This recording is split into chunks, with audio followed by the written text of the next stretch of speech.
What really happened with your host, Mike Rivero. You're listening to the Republic Broadcasting Network, where you'll find out what the Fukushima's going on. And aloha, America. Welcome to our show today. It's Wednesday, May 9th, 2018, middle of the weekday, hump day, starting that long, slow glide down to Pauhana Friday. It's also the Lady Claire's birthday, and no, I will not tell you how old she is today because she'll skin me alive and dip what's left in turpentine. So consider that classified information here. We have a lot of stuff to talk about today. The phone lines are open, 800-313-9443. Mike is in our control room, twiddling the dials, keeping us out of trouble, and ready to answer the phone when you call on in. So let's get right on into it. Obviously, still seeing a lot of fallout from Trump's announcement yesterday that he's pulling out of the Iran deal, which has upset the other signatories to the deal. It's upset Iran, obviously, and it's upset a lot of people here in the United States as well, except for the war hawks, the neocons, and so forth. Iran's supreme leader has attacked what he describes as Trump's 10 lies and says America can't do a darn thing. And apparently over in Iran, politicians set fire to a U.S. flag. They're chanting death to America, and they vow to keep developing long-range ballistic missiles. So the situation has gone from bad to worse. So we've succeeded in angering a nation that historically is very slow to anger. Now, interesting little article that came out of yahoo.com. Actually, it's Fox News. It's sourced at Fox News, Shepard Smith, and he has a clarification for us all that we need to pay attention to. Don't say Trump pulled out of the Iran deal. He made a decision to violate it. He just violated the Iran deal, period, end of discussion. And that is, I think, a much more accurate way of describing the situation. He violated the deal. He's in violation. And that's going to have foreign policy repercussions around the world. Now, a lot of people are still commenting about Benjamin Netanyahu's dog and pony show a week ago Monday, with his set full of props and data files and CDs, and the claim that Mossad had stolen a small mountain of top-secret Iranian nuclear data from an unguarded warehouse in Tehran, and claimed that this material proved Iran was lying about having halted its covert nuclear program and should not be trusted. Now, this is rich coming from Israel, which has a nuclear program and nuclear weapons, refuses to disclose them, refuses to sign the Nuclear Non-Proliferation Treaty, refuses to allow IAEA inspectors. So applying Netanyahu's own logic to Netanyahu, nobody should be trusting him either. It's a case of the nuclear pot calling the kettle radioactive. The reality is that all of this documentation was known to the IAEA. In fact, it may well be that Israel simply hacked into the IAEA's computers and downloaded it all. It was a material that Iran had surrendered to the IAEA when they were laying the groundwork for the P5+1 deal. And it documents a program that was shut down and confirmed to have been shut down all the way back in 2003. So Netanyahu's out there saying Iran lied, but Israel's been lying for decades. And Israel's lie is the more dangerous one to the region. All right, we're going to take a phone call. Jim in Chicago, aloha, welcome to the show. What's on your mind? Hello, Michael. This morning, I watched the entire hearing of the nominee for the CIA directorship. She was sort of, so-so. I really do believe that she will be confirmed, even though I would not accept that. The one senator who asked the most important question and the nominee could not answer, it was Senator Harris from California. She asked her, even though you might think what you did was legal, is it moral? She would not answer that question. It was asked to her 3 or 4 times, and she said, she was tap dancing. So that's the most important thing. She will not answer a question when it comes to morality. Well, we don't expect the CIA to be a moral organization. They never have been in their entire history. But yeah, it was quite a dog and pony show. And I don't know if you caught this or not, but Ray McGovern, the former CIA analyst and anti-war activist, tried to stand up and ask a question about a CIA black site in Thailand, and he was just grabbed and thrown out of the hearing by the Capitol Police. I did see that, yeah. I did see that. So, but that, again, Ray McGovern, he's very consistent, and he knows exactly what goes on in the CIA. Yes, he does. I had a chance to meet with him and talk with him at length on the 10th anniversary of 9/11 in New York. And there's no question that he's very knowledgeable, that he knows how CIA works. There's no doubting his commitment to end war, which is now shared by so very many of us. Right. Well, Michael, that's it. You take care and tell Claire happy birthday. I certainly will. I certainly will. All right, getting on back to the news here. First of all, we're going to do a shout out to our honor affiliates who are rejoining our network. And getting on back to the repercussions of Trump's decision yesterday, the Russian Foreign Ministry is saying they're deeply disappointed by Washington's decision to pull out from the Iran nuclear deal, and says it's a flagrant violation of international law, and it shows the U.S. is unable to negotiate. And they're saying that once again, the U.S. is acting contrary to the position of most countries, not to mention 2/3 of the American people, while pursuing solely its own narrow, selfish, and momentary interests. I would have said monetary interests, because that's what this is all about. Getting control of that Iranian oil and selling it only for the dollar, getting rid of that Iranian central bank and imposing a private central bank on them. It's ultimately all about money and power. So we're now seeing indications that the U.S. wants an Iraq-style regime change in Iran. This according to an article from Russia Today.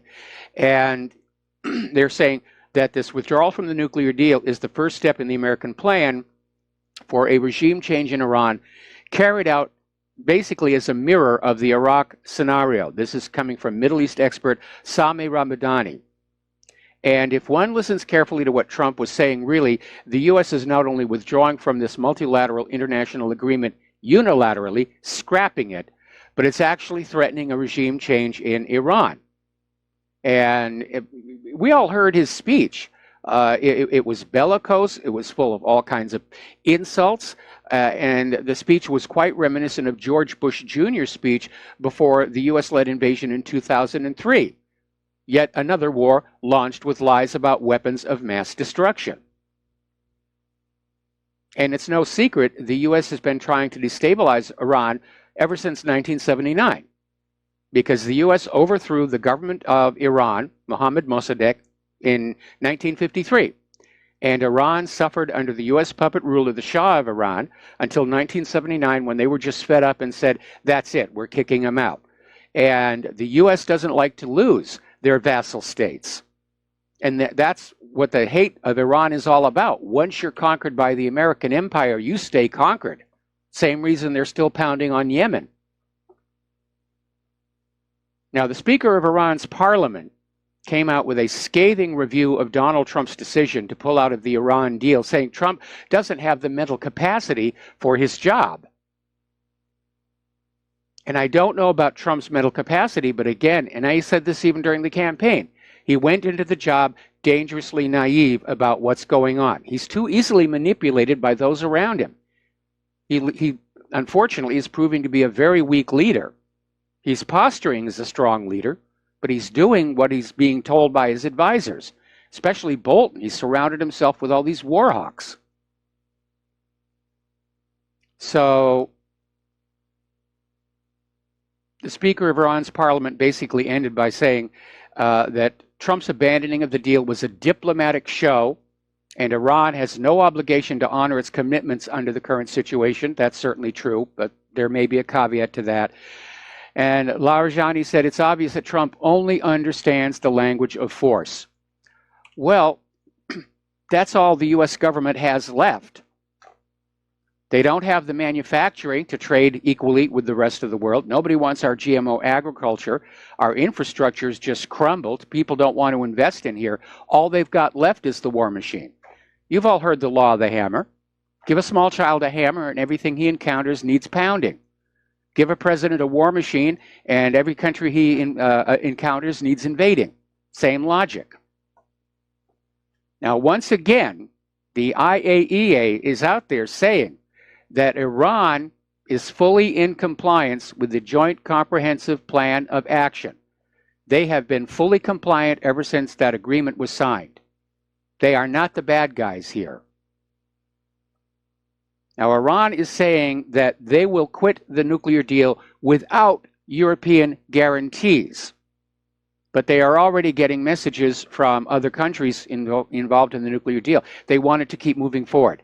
They're willing to do trade deals. They're willing to keep this thing going. Macron and Rouhani agree to seek continued implementation of the nuclear deal.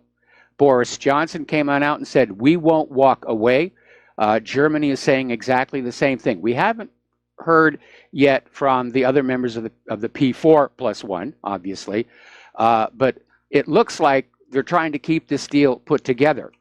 Of course, Trump isn't interested in the nuclear deal anymore because he probably knows as well as anybody else, Iran didn't have nuclear weapons, wasn't building nuclear weapons. Trump just wants to bully Iran into surrendering their long-range ballistic missiles so that invasion of Iran will be that much easier and cheaper.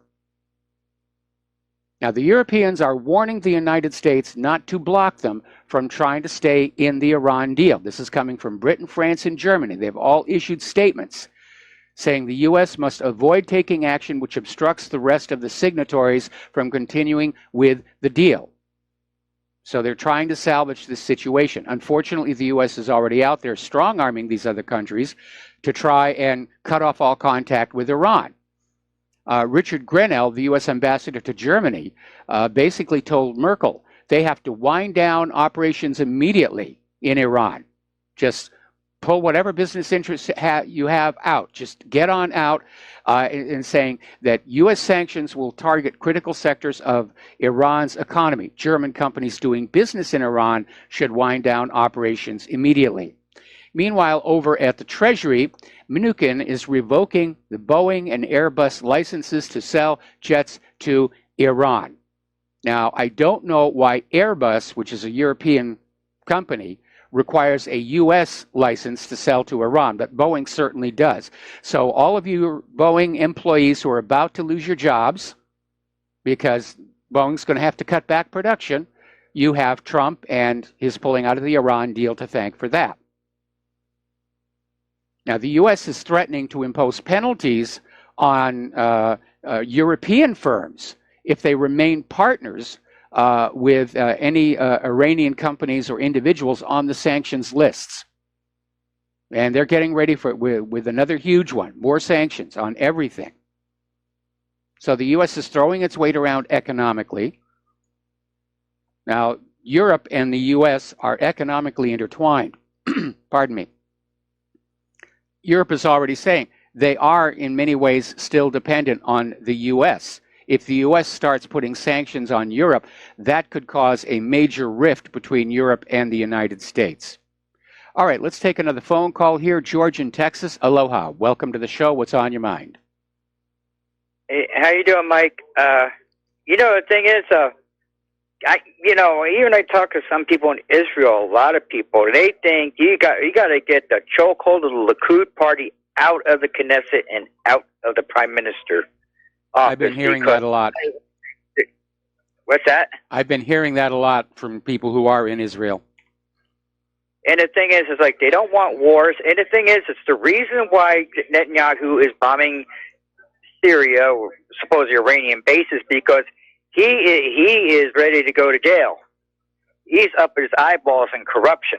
Yes. And the thing is, I am pro-Israel as far as being a sovereign nation, but I'm not pro-Netanyahu. That man's got to go. Personally, I would, I would, if I were the president, I would tell, we ain't moving our embassy to Jerusalem until you, cut the crap. No more firing on unarmed Palestinian children. No more unprovoked bombings into Syria. I don't think Trump realizes how bad the optics look on this, that we are still sending weapons to Israel. We're still moving the embassy there. The corporate media, of course, is absolutely refusing to cover what Israel is doing to the people of Gaza, certainly not covering the use of illegal munitions, those butterfly bullets. They're illegal under international law. They're not even allowed to be used in warfare, actual warfare. Now, Israel is trying to claim that they have a right to shoot the Palestinians because they feel the Palestinians threaten their borders, and therefore it is a war zone. Well, if that's true, then the rules of war apply, and those bullets are illegal. So Israel is just in flagrant violation of every common sense humanitarian law. Well, personally, it's it's like I hear people, even Christians, justify the Israelis shooting unarmed Palestinian children. I'm like, no, if I was a serviceman and I was in Iraq and I was shooting unarmed Iraqi children or unarmed, I'd be I'd be court-martialed and thrown in a brig. Yep. I mean, in a stockade. I'd be pounding rocks in Leavenworth. But the thing is, I think we need to bring pressure to the president and say we ain't going to support Israel if their behavior's like this. No way. Well, unfortunately, the government isn't listening to us. They're listening to Israel. And I'm not exactly sure how it's being done, if it's just the force of their money or blackmail or what it is. But Israel has a lock on the U.S. federal government, and probably most of the state governments as well, such as South Carolina, which just passed that ridiculous law criminalizing criticism of Israel. It's terrible that we have all of these Israel firsters in our U.S. government. That is an absolute scandal in and of itself. Well, I'm America first. I'm not Israel first. Ditto. I'm pro-Israel as far as being a sovereign nation, but I'm America first. Absolutely. Right. We should all be America first. Trump campaigned on that, putting America first, making America great again. He was denounced as a racist for saying that, but he's not doing it. He's continuing down the path that is going to lead to this nation's ultimate ruin. I know it's Netanyahu. He visited a lot of the White House. Yes. More than any other state. And personally, if I were the president, I'd make Netanyahu get out on the back of the plane, saying you're a common criminal, which he is. And and the thing is, like I say, every time, like I say, corruption charge of Netanyahu comes up, he tries to start a war. And personally, if you want to start a war, they can finish it. I ain't sending my son over to help fight it. Thank you, Mike. All right, thanks an awful lot. And we're going to switch to Jeff in Georgia. I got a few minutes here. Jeff, what's on your mind? Yeah, Michael, great show. The Jewish powers that run Western civilization have the greatest apparatus of control that I've ever seen in any empire, in any time in history. But you mentioned Shepard Smith, and the reason I don't follow Fox News or CNN or any of them is because they are not honest. Shepard Smith can attack Trump, but Shepard Smith cannot ask the question, how did Israel get its nuclear bombs? How did they get away with stealing nuclear material from our country? Why can't the mainstream media, where's the freedom to ask that question, Michael? Well, it's in the independent media is where you're going to find that. You're the independent media. And you also had another caller from Chicago who was kind of praising Kamala Harris, the senator out of California. She's a puppet too. She doesn't ask these questions.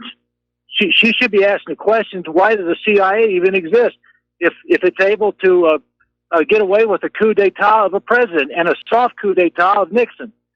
The CIA should be destroyed, Michael. I agree. Would you agree? I agree. Even when it was first set up at the end of World War II, Harry Truman said this is potentially very dangerous if it escapes civilian oversight, which it obviously has. Yes. Really, that's all I had, Michael. You have a great show.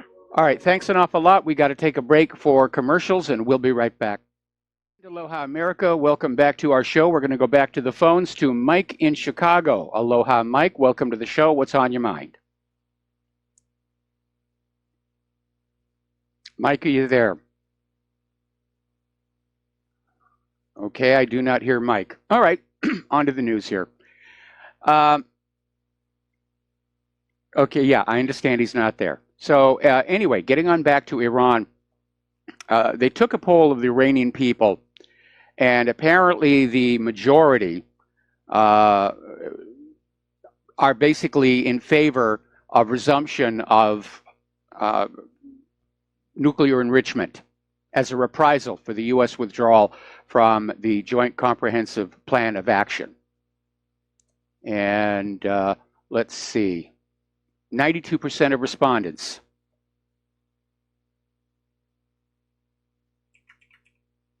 So, yeah, this is having repercussions here. Now, we had a caller yesterday who called on in and tried to claim that there was a bribe paid by Obama to Iran in the form of an installment of $400 million. And I told him, no, that was not a bribe. They were returning Iran's money. And to give you a little more on that backstory, basically it goes back to 1979. And the pre-revolutionary government of Iran, the Shah, had ordered a bunch of U.S. weapons that cost a lot of money. And they had already paid $400 million for the weapons when the revolution happened. And the United States, of course, immediately halted the delivery of the weapons. And basically, it was a refund. The money had been frozen by Iran's sanctions, and when the P5+1 deal went through and the sanctions were lifted, Iran got its refund. And that's what it was. It wasn't a bribe. It was a refund for the undelivered weapons. Okay, Mike is Mike. I don't have your city, but aloha. Welcome to the show. What's on your mind? Oh, yeah. Hi, this is Mike, Chicago. Can you hear me? Yes, I do. Okay. I was just going to say, meanwhile, I read an article today in Illinois. As of now, every Illinois citizen owes the pension funds $11,000 apiece. And I guess nobody's really worried about that.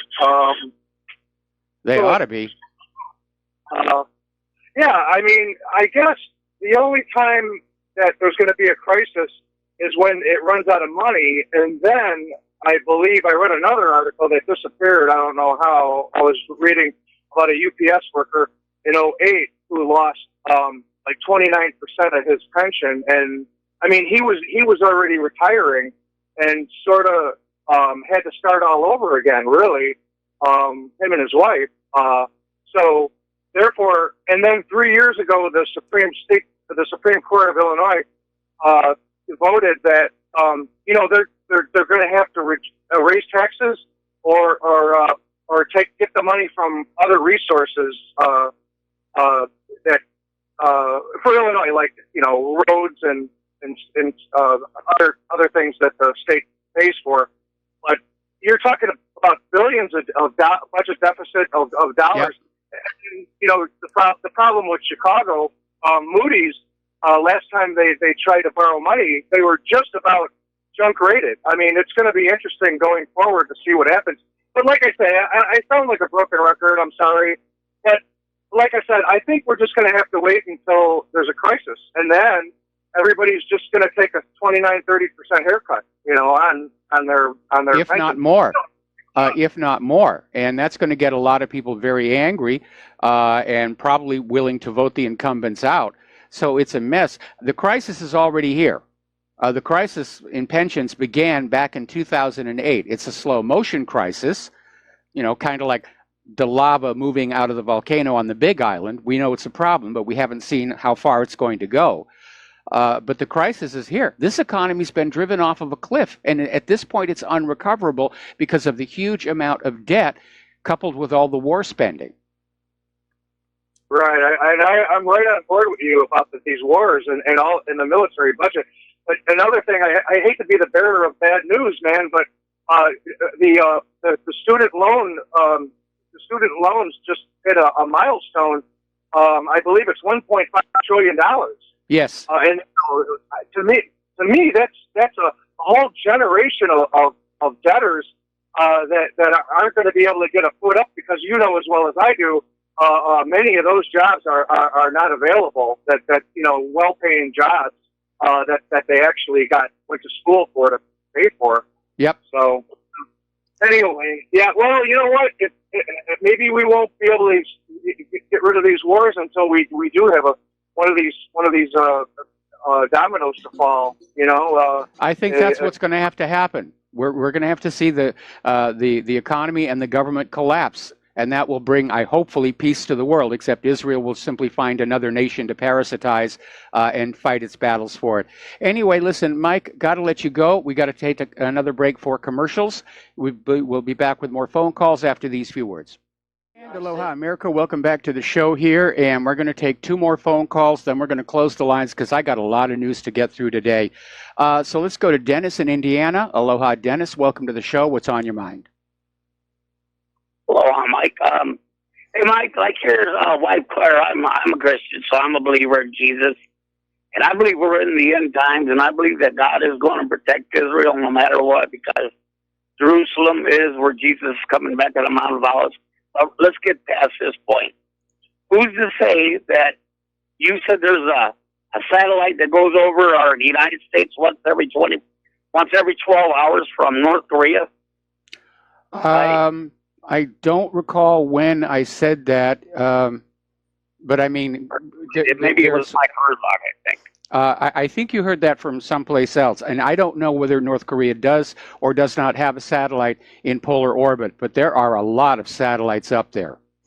Yeah, I think I heard Mike Herzog talking about that before he quit. And then I thought Tom, they usually calls in and says there's a port down in Florida where Iran has a port down in Florida, and they receive a lot of shipping, what do they call those shipping containers that come over from China that get unloaded at that port in Florida and distributed throughout the United States? Okay. I don't think it's Iran that acquired control of that port, but that's more of an economic issue. I can't imagine the government allowing Iran to come on in here, given the current state of tensions. But obviously, with harbor fees and all the rest of it, those ports are big money makers when you have a lot of cargo coming through. As shipping dries up, they're going to go out of business, which is again why the U.S. is opposed to China's One Road, One Belt project. Right. Well, I just wanted, because I thought I heard on another show of RBN that they had that port down there. Well, I was thinking, since Russia is Magog in the Bible, if Syria is Gog in the end times, and I truly believe we're in the end times, and it's unfolding right before our very eyes. Okay. That Russia, China, and North Korea, if they're delivering here in them shipping containers, China and Russia and North Korea could ship, if that is the port there that Iran has a part of. Okay, I just found it. It's the United Arab Emirates, not Iran.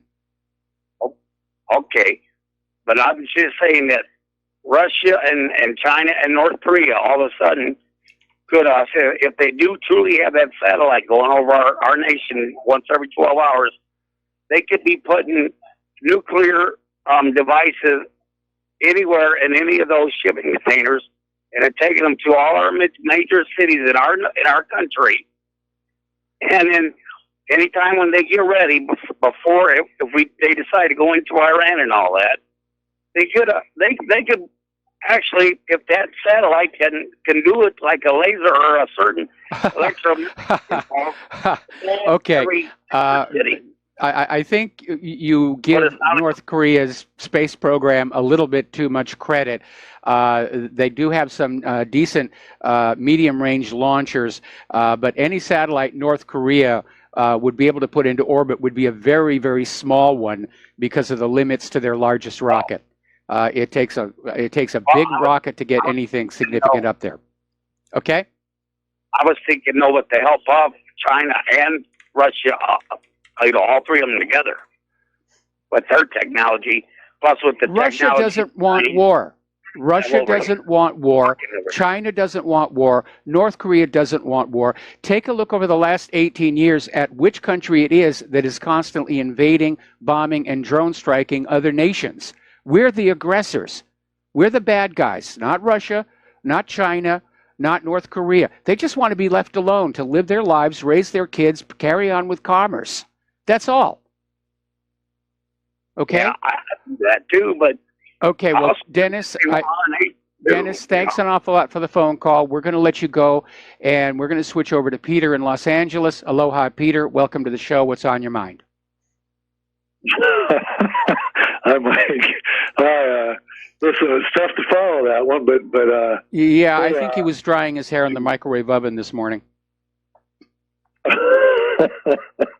Hey, Mike, I wanted to point out that I know you ran something about 2 or 3 days ago on a list, a partial list, but it was extensive, really, of the Israeli lobby. Yes. And how much we are owned and all that. And I see today that you also ran an article that talks about how many American Jews with American passports or American citizens. We know how there's quite a few Israelis that serve in the American government in positions of a lot of power. But how many American Jews serve in the Israeli army as American citizens? And it's tolerated. It's not tolerated in a lot of places. Like you can lose your citizenship if you serve in some countries' armies, but you can sure serve in theirs. And I've seen other numbers that show that there are probably as many American Jews serving in the Israeli military as there are in the U.S. military. Now, call me a conspiracy theorist, but that signals to me a pretty big fifth column. And it's well on display with this thing with Iran, where even in the best of circumstances, that now that we've idiotically pulled out, the best of circumstances is that Iran will continue and the Europeans will support them and they'll continue. But we'll miss out on the billions of dollars of trade. We'll destroy any sort of diplomatic credibility on making an agreement, and we'll probably end up going to war. The price of gas is going to go sky high. Yes. And what kind of price do we pay for having this fifth column? You know? Let's put that in dollars and cents. What's our defense budget going to be like because of this? What's the oil prices going to be like? What's our diplomatic credibility going to be like? And look at all the business we're missing by all the sanctions we're putting on Israel's enemies. And plus all the money we just outright give them. Let's try to put a price tag on Israel's fifth column in the United States. And I would tell you it's enormous. Yes. Yes, it is. I mean, because, people talk about the official economic aid given to Israel by our Congress, but there's a lot more besides that. The U.S. will build a run of weapons, more than they actually need. They'll declare the excess to be military surplus and then sell it to Israel for pennies on the dollar, even though it's all brand new equipment. That's another way that they help Israel. The U.S. government will loan Israel additional money, and then somewhere down the road in the middle of the night, Congress will vote to forgive that loan. So Israel just gets to keep the money, and they get to say they've never defaulted on a loan to the United States. It's just one scam after the other, after the other, after the other. And it is bleeding the nation dry. And it's directed. This is lobbying effort and all this money of purchasing our government and taking away our rights to criticize that effort. By the way, yes, our First Amendment rights and any amendment rights to criticize what they're doing in this fifth column. It's directed by a foreign government. Yes, and it's not in the U.S. interest. I submit to you unequivocally that you can easily call this a fifth column. So, yes, I can't think of a bigger example in history, frankly. I can't either. I mean, I remember back in the 1950s when I was getting my brainwashing in public school about, communist subversion of the United States, and McCarthy was doing all of his nonsense. And it's, as it turned out, government was being infiltrated and subverted. We were just all looking in the wrong direction. Right. I mean, let's face it, our kids' lives, war and peace, our money, our treasure, our First Amendment and Bill of Rights, all are subject, to this, and under threat, dire threat, or even the existence of the country itself, since they've gotten us into nose to nose with the Russians, to this fifth column. It's got to be done away with. We can't have this anymore. No, we can't. Just look at look how Israel treats the Palestinians, and understand they want to treat the American people exactly the same way. Look at the way they've trained our police force to just go on out and beat people up or shoot them first and ask questions afterwards. Mike, it's exactly right. The way they've treated the West Bank and Gaza is the way they would treat anybody who they had complete control over. Yes. I mean, I wonder, you had an article that was talking about Australia that has a law against dual citizen people in government. Most countries have that. Most countries require people in government to be full citizens, not dual citizens. Now, in the case of the situation in Australia, most of those people didn't even realize they were dual citizens, because the laws governing citizenship vary from country to country. And some of these people were born in Australia, but their father had come from New Zealand or Great Britain, and under the New Zealand and British laws, that made them de facto citizens of those countries as well. But in the case of here in the United States of America, we have all these dual citizens who are obviously more loyal to Israel, and they're just throughout our entire government. We're living under foreign puppet rule. And we should not accept it any more than the people of Iraq did, or the people of Iran did, or the people of Libya or Yemen, or any of the other countries that have been placed under foreign puppet rule by the United States over the last half century. Back in '91, when we were the Gulf War, the first Gulf War, the Desert Storm, Rahm Emanuel, when we were at war, Rahm Emanuel goes over and puts on an Israeli uniform. He never publicizes it, but there it is. It's a fact. We were at war, and he goes over to Israel. I remember in L.A., there were 800. There was a demonstration, a big thing in the West L.A. in front of the Veterans Center there, where they had 800 Los Angeles Jews ready to join the Israeli army when we were at war in '91. Yep. So, I mean, it's just, look where we're going here. We haven't followed our own interests in decades. No. Well, we, the American people, are trying to follow our own interests, but our government has been totally compromised. Remember Cynthia McKinney, where she came on out and blew the whistle that people elected to Congress have to sign a pledge that they will support Israel. I mean, to me, that's almost treasonous. Israeli lobby, basically. Yes. Yeah. Wow. Well, Mike, thank God for you. That's all I can tell you. Thank God for you. All right. Well, thanks an awful lot.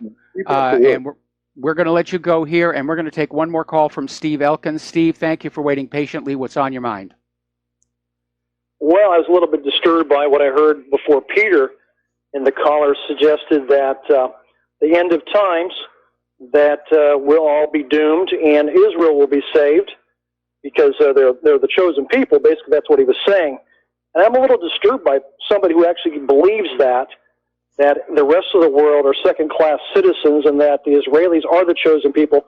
I was just kind of surprised that he actually came out of his mouth saying that he actually believes that Israel would be taken care of, which would basically believe that the Israelis, the Jewish people, are the chosen people. I'm surprised he said that. Well, that is apparently his belief, and maybe he's a Christian Zionist. And the Christian Zionists have been successfully exploited by Israel for political gain, to the point where when Israel vandalizes and damages these historic Christian churches in the Holy Lands, the Christian Zionists won't say a thing about it. Right.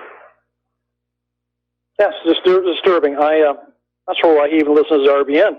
He believes that. There's got to be a station out there for him, but I believe we're all equal. equal in the eyes of God. So maybe he might want to rethink that whole philosophy of his. Well, you know, what's really funny, of course, is that if you go to the Schofield Bible and this whole legend about the rapture, Israel gets left behind when it all happens. You know, Jesus comes down, takes all the true believing Christians and takes them up to heaven with him, and Israel gets left behind. So, different sort of take on that story.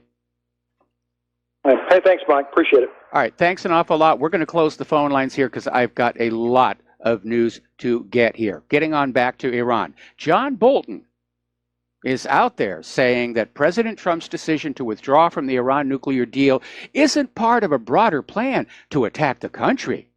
Really, it's not a prelude to a U.S. invasion. And if you believe that one, I have some of Saddam's nuclear weapons to sell you. Of course it's a prelude to invasion. They're going to make a big issue over Iran still having those long-range ballistic missiles, and they're going to go in and start bombing the place again. And they're going to keep on bombing it until there's a regime change. It's the same pattern the U.S. government has followed in all these other countries. Why would they change it now? Now, we're getting a story over here from Activist Post that's warning that Israel is setting the stage to attack Iran over phony claims of Iranian missile threat. Now, Iran is not stupid. They are not going to fire a missile into Israel because they know Israel's looking for that excuse. Trump is looking for that excuse. Israel and the U.S. both have nuclear weapons, and until Iran has a nuclear weapon, they're going to basically be very quiet. Plus, Iran is not a warlike country. They're over supporting their good friends in Syria at the request of the Syrian government. They have every right to be there, despite what Israel is screaming. But they're not in the business of just throwing their weight around and threatening other countries. Israel is apparently mobilizing some of their reserve troops, getting ready to have a big war either with Syria or Lebanon or Iran, or all three at the same time. I noticed they're fortifying that Golan very, very much. They don't want to give that back. They don't want to give back all that oil and gas. Israel wants to keep that. That's ours now, by right of conquest. Israel is threatening that they will assassinate Syria's Bashar al-Assad if he allows Iran to continue to operate in Syria. A few days ago it was, we'll come after you if you allow Iran to attack Israel from inside Syria. Now they're just saying, get Iran out of Syria or we're coming to kill you. And again, not a word about any of this on the American corporate media. We got to take another break for commercials, and we'll be right back. Aloha, America. Welcome back to the show here. Now, it's been pointed out that Israel attacked Syria less than an hour after Trump announced he was withdrawing from the Iran deal. So, obviously, Israel knew what was coming, and they were prepared for it. Basically, they were wheels up while Trump was still on the air. And we're now seeing, of course, Israel, meaning Netanyahu, basically challenging the U.S. to escalate in Syria, and they're advocating a war to impose regime change on Iran. So long as the Americans do the actual fighting, of course, because the Jewish kids, they're just too precious to risk on that, you know. That's what the Americans are for. Now, Israel puts their army on alert in the Golan Heights, which I explained before. They don't want to give that back. They're afraid that if actual war breaks out between Israel and Syria, Syria is going to want to come into the Golan and recapture that for its resources. And there's been another attack in Damascus. Apparently, there were rocket fire killed 4 people in the Syrian capital. And they're assuming that the rockets were fired by U.S.-backed terrorists. So it's still going on. They're still going on. But they're losing. The U.S. is still losing, even with the escalation. And the Syrian forces have basically cleaned out the last opposition-held enclave. There are no more. And they've allowed them to leave. They've surrendered their weapons. many of which are made in Great Britain and the United States. They've taken their families, and they've got a huge convoy of buses, and they're just letting them leave the area. Most of the Syrian rebels are just tired of the fighting. They're feeling like they were used, that they were lied to. So, let's see. Story coming out of Activist Post. U.S. and France are setting the stage for another false flag chemical attack in Syria to justify more bombing. Yeah, that's going to be the inevitable next step. Because they want to look like the good guys. Trump wants to look like he's the good guy. Macron wants to look like the good guy.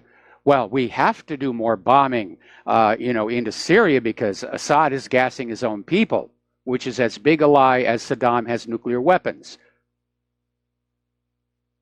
And at some point, I wish the American people would just really get angry over how much we're being lied to. Because being lied to on such a scale shows that the government has absolutely no respect for us as intelligent human beings.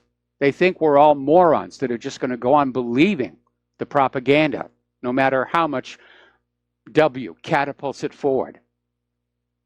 And no, we don't believe the propaganda anymore. And we're tired of war. And we're probably going to lose this one. And it's probably going to go nuclear as well. Now, Russia has just sent another ship to Syria to deliver more weapons. It's a big cargo ship. It's sailing toward Mediterranean waters to deliver more weapons to the Syrian government. And according to ISIC, the Russian flag heavy-laden ship Ro-Ro Sparta has entered Mediterranean waters via the Bosphorus Strait and is en route to the port of Tartus. And the ship is carrying a large quantity of ammunition, missiles, artillery shells, bombs, and jets. All right, we're going to take a break here for station identification. We'll be back with hour 2 after these few words. And aloha, America. Welcome back to the show here, hour number 2, where the phone lines are closed because I need to get through some of this news. We'll probably open them up again in hour number 3. Now, one thing Russia has been doing with great success is using the conflict in Syria to showcase their weaponry, which is working really well. And as a result, a lot of countries are starting to talk about buying their weapons from Russia rather than the United States. Because the last 2 times the U.S. attacked Syria, it was a dismal failure. A year ago, when Trump launched that 60 cruise missile attack into that base in Syria, one of the missiles failed coming out of the tube. The other half basically got lost and went someplace else. I'm sure it caused a lot of civilian damage. And of the missiles that actually hit the base, none hit a critical target. And the base was operational again 24 hours later. In the more recent attack, they launched 104 munitions, most of which were Tomahawk cruise missiles. Half of them fell out of the sky, apparently for mechanical problems. And only about 20 actually reached their targets.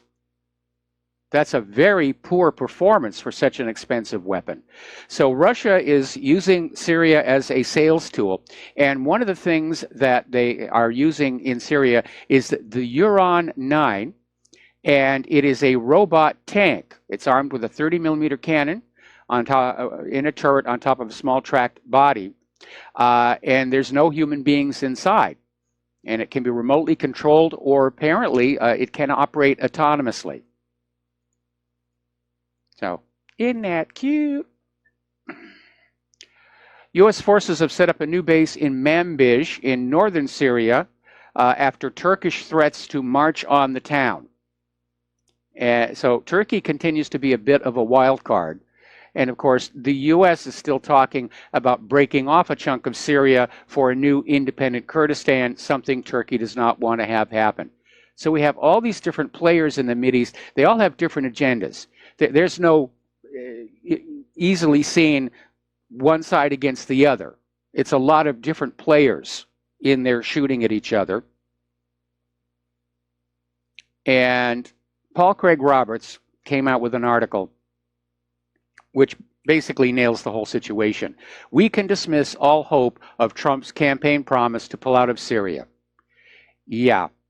But you know, Trump doesn't hold the record for that sort of thing. Remember when Obama was campaigning back in 2008, and he kept telling everybody the first thing he would do as president was end the war and bring our troops home. He broke that promise too. So presidents may come and presidents may go, but the war goes on forever. We're a warrior society. We spend most of our money on war. I mean, look at the violence in our streets, gang fighting, everything. It's a violent, violent country that we have become. Another article coming on out from Paul Craig Roberts is America's word is worthless. And he's absolutely right. And as one of our callers said a little bit earlier in the program, Trump's pulling out of this P5+1 deal, which, by the way, was backed up with the United Nations Security Council resolution.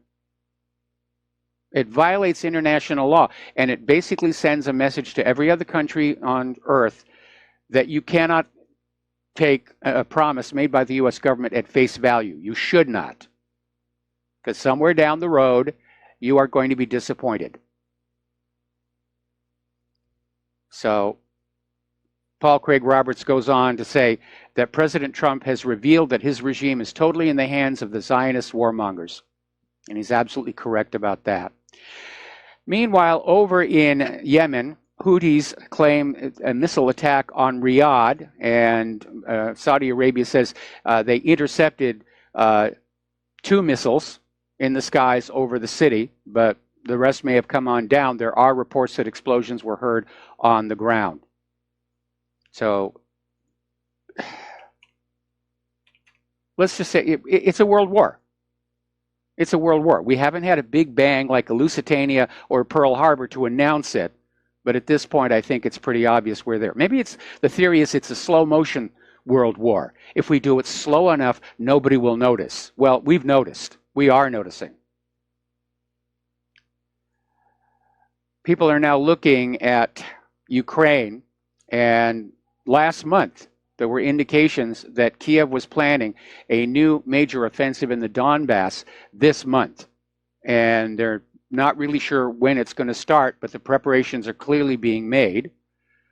And that's another flashpoint because obviously that's right up against the border with Russia. And one of the reasons that Russia is upset is because following the fall of the Soviet Union, they got a promise from NATO that NATO would not expand any further to the east. That promise, like so many others, was promptly broken. And so Russia has a security concern, obviously, with the encroachment of Western-aligned countries. And of course, Ukraine is Western-aligned only because of the US-backed coup d'etat against Yanukovych and the installation of the puppet ruler, President Chocolate Poroshenko. We're going to do a shout out now to our on-air affiliates who are just now rejoining the network. Now, Trump's Iran decision raises the stakes with North Korea. And this was something we talked about a while back when we started hearing noises that Trump was going to pull out of the Iran deal. And it was going to send a message to the world, has sent a message to the world. You cannot trust promises made by the United States government. And so with Donald Trump attempting to get some kind of a negotiation going with North Korea over denuclearization, North Korea has no reason to take any promises made by the United States at face value. Trump is going to have to actually do something. And we know that North Korea's idea of denuclearization is that everybody in the region denuclearizes. They get rid of those weapons. Trump's idea of denuclearization is North Korea gives them up. But we're going to keep those weapons in Guam and Japan and all those other places where, you know, we like to park our nuclear weapons here. The problem really is, again, that North Korea is not going to be willing to trust anything said by Donald Trump. And so I don't know if there's really any more point to Trump and Kim Jong-un even having a meeting. Meanwhile, Xi Jinping is telling Trump that North Korea does want peace, but it has security concerns. And yes, it does. The North Korean people suffered greatly at the hands of the American army during the Korean War. And that's the reason they wanted the missiles and the nuclear weapons, not to attack people, not to fling them at everybody else, but as a weapon of deterrence, to make the cost of invading a country so far outweigh its gain that the invasion becomes unthinkable. That's the reason for having nuclear weapons. In all the years of the nuclear arms race, nations will build these weapons and they just store them. They don't use them. The only nation to ever actually use a nuclear weapon of mass destruction against the civilians of another country is the United States. But every time the U.S., or for that matter Israel, wants to attack another nation who's trying to obtain these weapons of deterrence, the first thing they say is, oh, they're going to use them. They're building them to use them. They're building them to annihilate. What a ridiculous idea. Let us stipulate for a moment that Iran built and successfully concealed a nuclear weapon. What are they going to do with it? Put it in a museum, maybe? March it down the street in a military parade and say, we're butch? They're not going to use it. They're not going to use it against the United States. They're not going to use it against Israel, because the response would be annihilation. Iran would be melted down into a slab of green glowing glass, and they would send in the Marines to paint the parking stripes.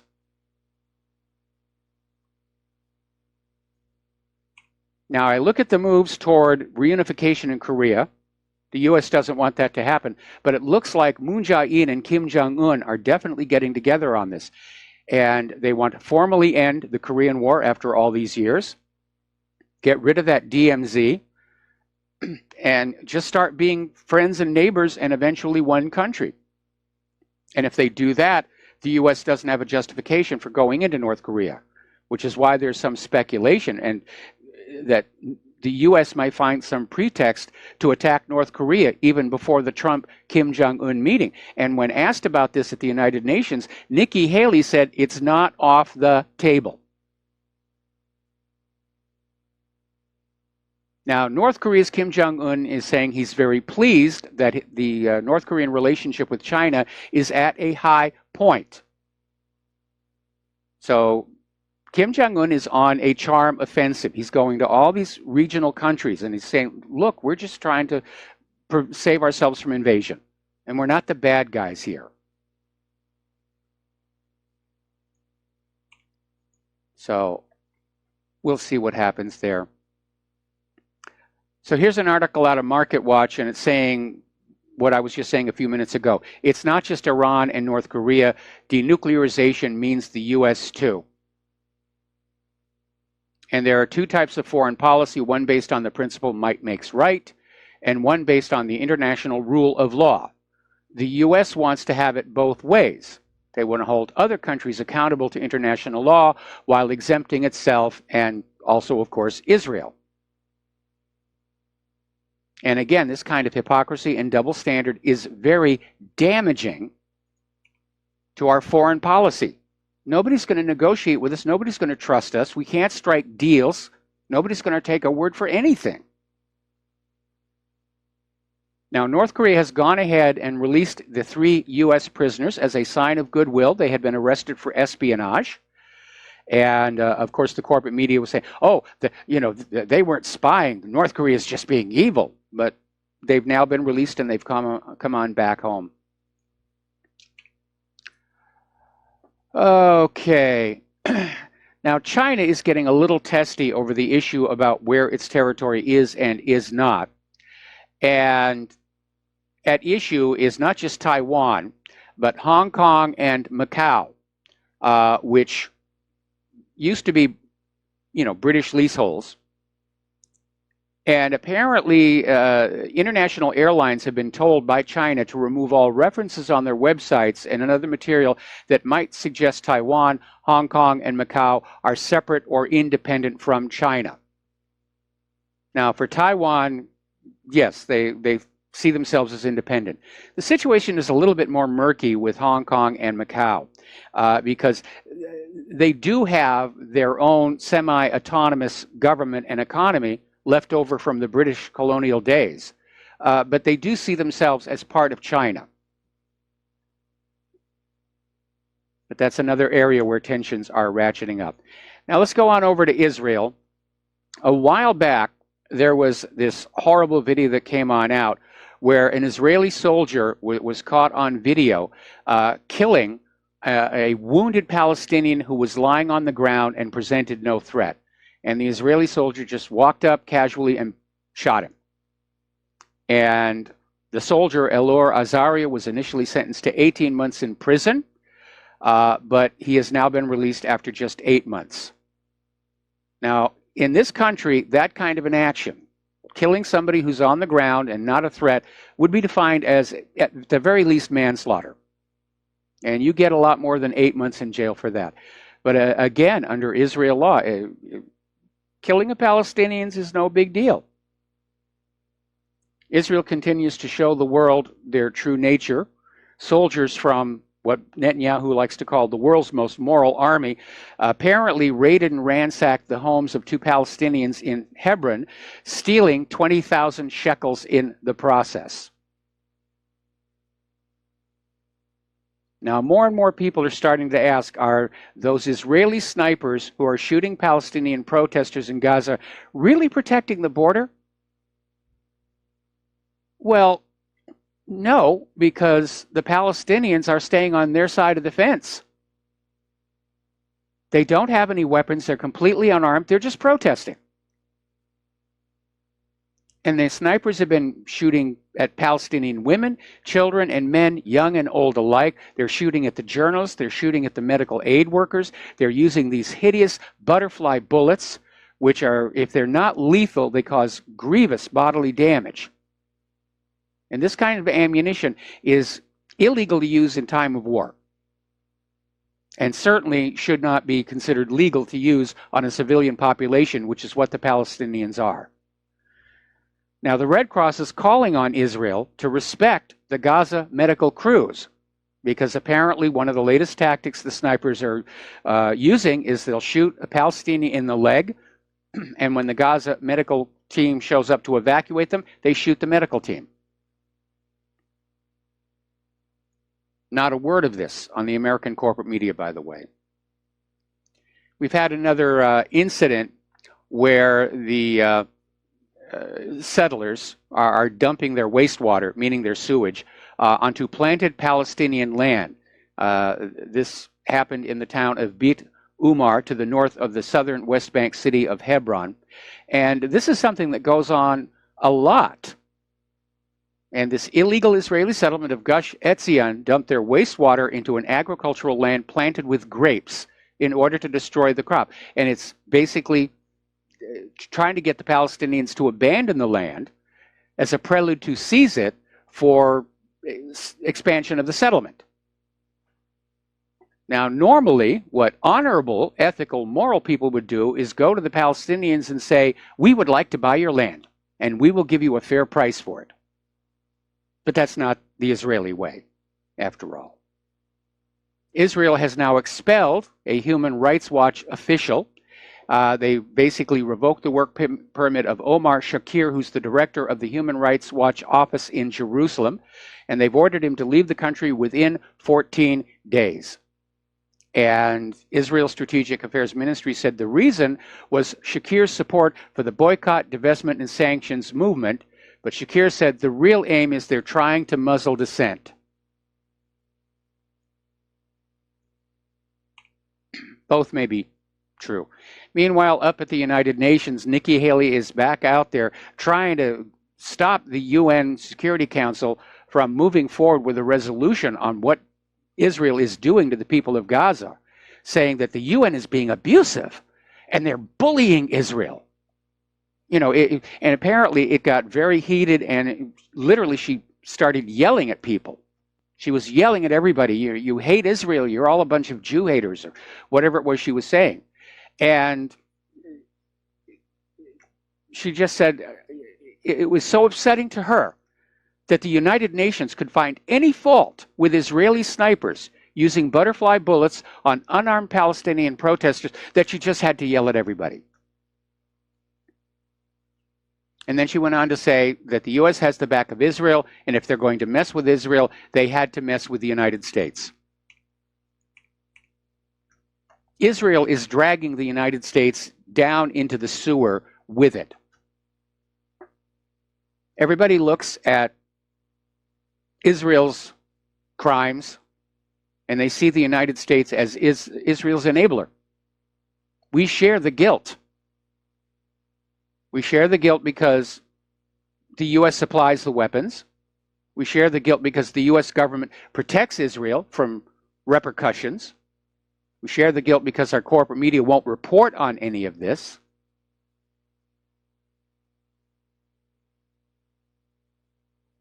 It really is a shame there. Okay, now, we have been talking about the high quality of Russia's weapons, as seen in Syria, and the not so very good quality of U.S. weapons, as seen in Syria.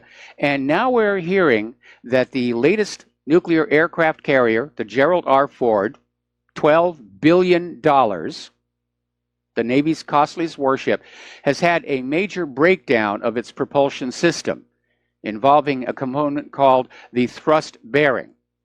And because of the failure of the thrust bearing, they had to basically call off the sea trials. This actually happened a while ago. It's only been released now, and go back to port. Now, when we come on back, I'll tell you exactly what this all entails and why it indicates we're not really ready for a war with a military peer.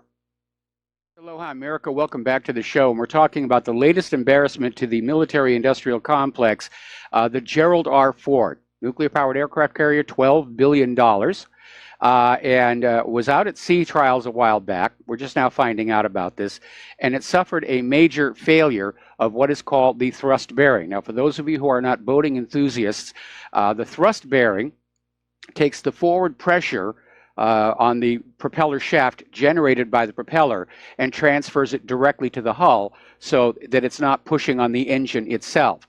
On smaller boats, outboards, things like that, the thrust bearing is part of the engine. On larger ships, it's a separate component. For those of you who live near Long Beach, if you take the tour of the Queen Mary, down in the engine spaces, they'll point out the thrust bearing. That's what it does. It's a huge piece of kit. And apparently, this is the second time they've had an issue with it, with one of the thrust bearings. The manufacturer, the shipyard rather, is saying it's a manufacturing defect. That the Navy didn't break the carrier by anything they were doing on sea trials. Well, frankly, you're not supposed to have to treat weapons gently, and with kid gloves. They're supposed to be weapons, and the other guys are shooting at them. And in all probability, repairing or replacing this thrust bearing is going to require dry docking the ship. Yet another story about the state of our military. One of the busiest F-35 Joint Strike Fighter training units is running short of planes, and as a result, they're not training as many pilots as they would like. Now, this is the 33rd Fighter Wing. It's the leading training wing for F-35 student pilots, and they're saying they need additional F-35 aircraft, along with considerable upgrades to its existing fleet, which are described as being on life support.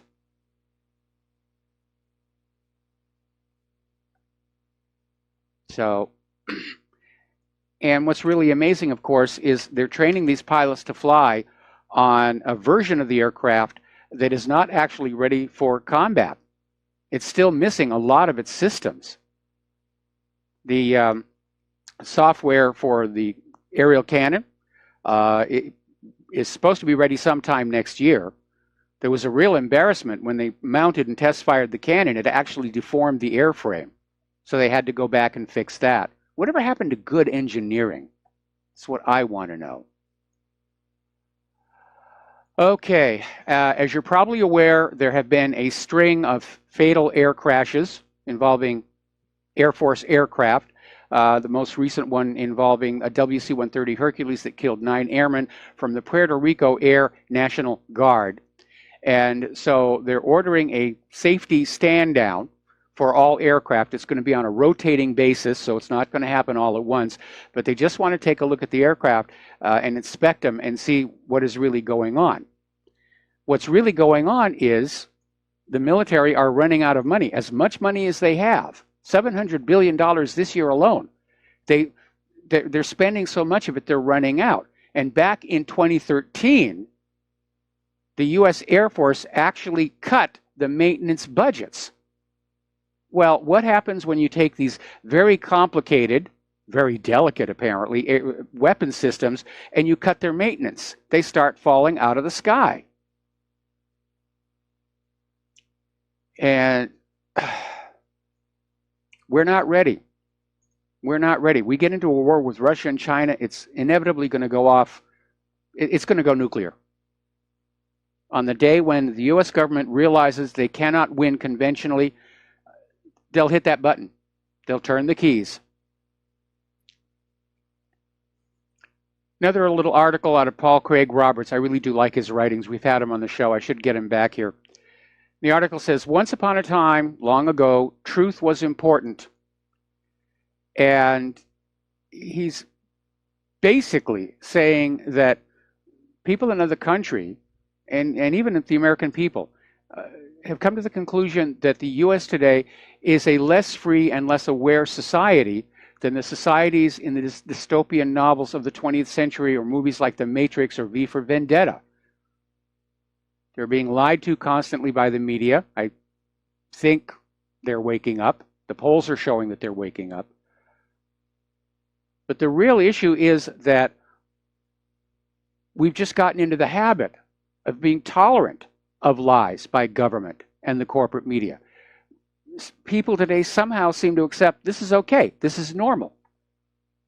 And it shouldn't be. We should always demand the truth from our government. There's no place in the Constitution that says the government has a right to lie to you or deceive you. In fact, there even used to be laws forbidding the U.S. government from propagandizing the American people. Those have now been rescinded. Why should we be comfortable with that? Now, fraud negates consent. And if the government is engaging in fraud against the American people, then we're not under any more obligations to them. Just hold that thought. We'll be back after these words. And aloha, America. Welcome back to the show. So getting on to the domestic politics here, obviously the big news that is being covered by the corporate media was the confirmation hearing for Bloody Gina, or Gina Haspel, who is the acting director of the CIA and wants to have that job permanently. It was a very scripted, planned out hearing, and that was, I think, demonstrated by the fact that Ray McGovern stood up to ask a question about one of the CIA's black sites in Thailand and was promptly ejected by the Capitol Police. But interestingly enough, as part of her discussion that focused on the use of torture, Gina Haspel said that torture doesn't work, which, yes, we all know that. And then she promised that her strong moral compass would prevent her from carrying out any presidential order she found objectionable. Well, Gina, where was that strong moral compass back when you were supervising the torture sites? I mean, that is utterly absurd for her to be saying right now. Excuse me, I had a sneeze there. So that's a black stain on the history of the United States. And unfortunately, torture has been used before in war. Sorry about that. A lot of pollen in the air today. We know that there was torture going on in Vietnam, both world wars.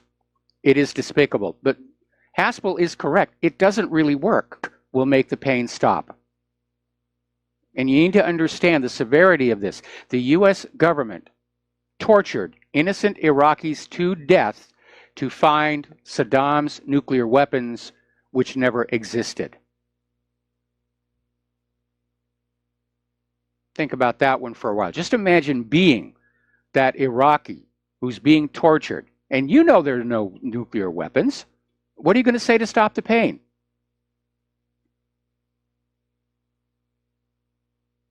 It is a black stain on our history. Now, even though there was a public hearing, the fact is that the vast majority of CIA records on Gina Haspel will not be made public. This is according to Senator Richard Burr, the Republican chairman of the Senate Intelligence Committee.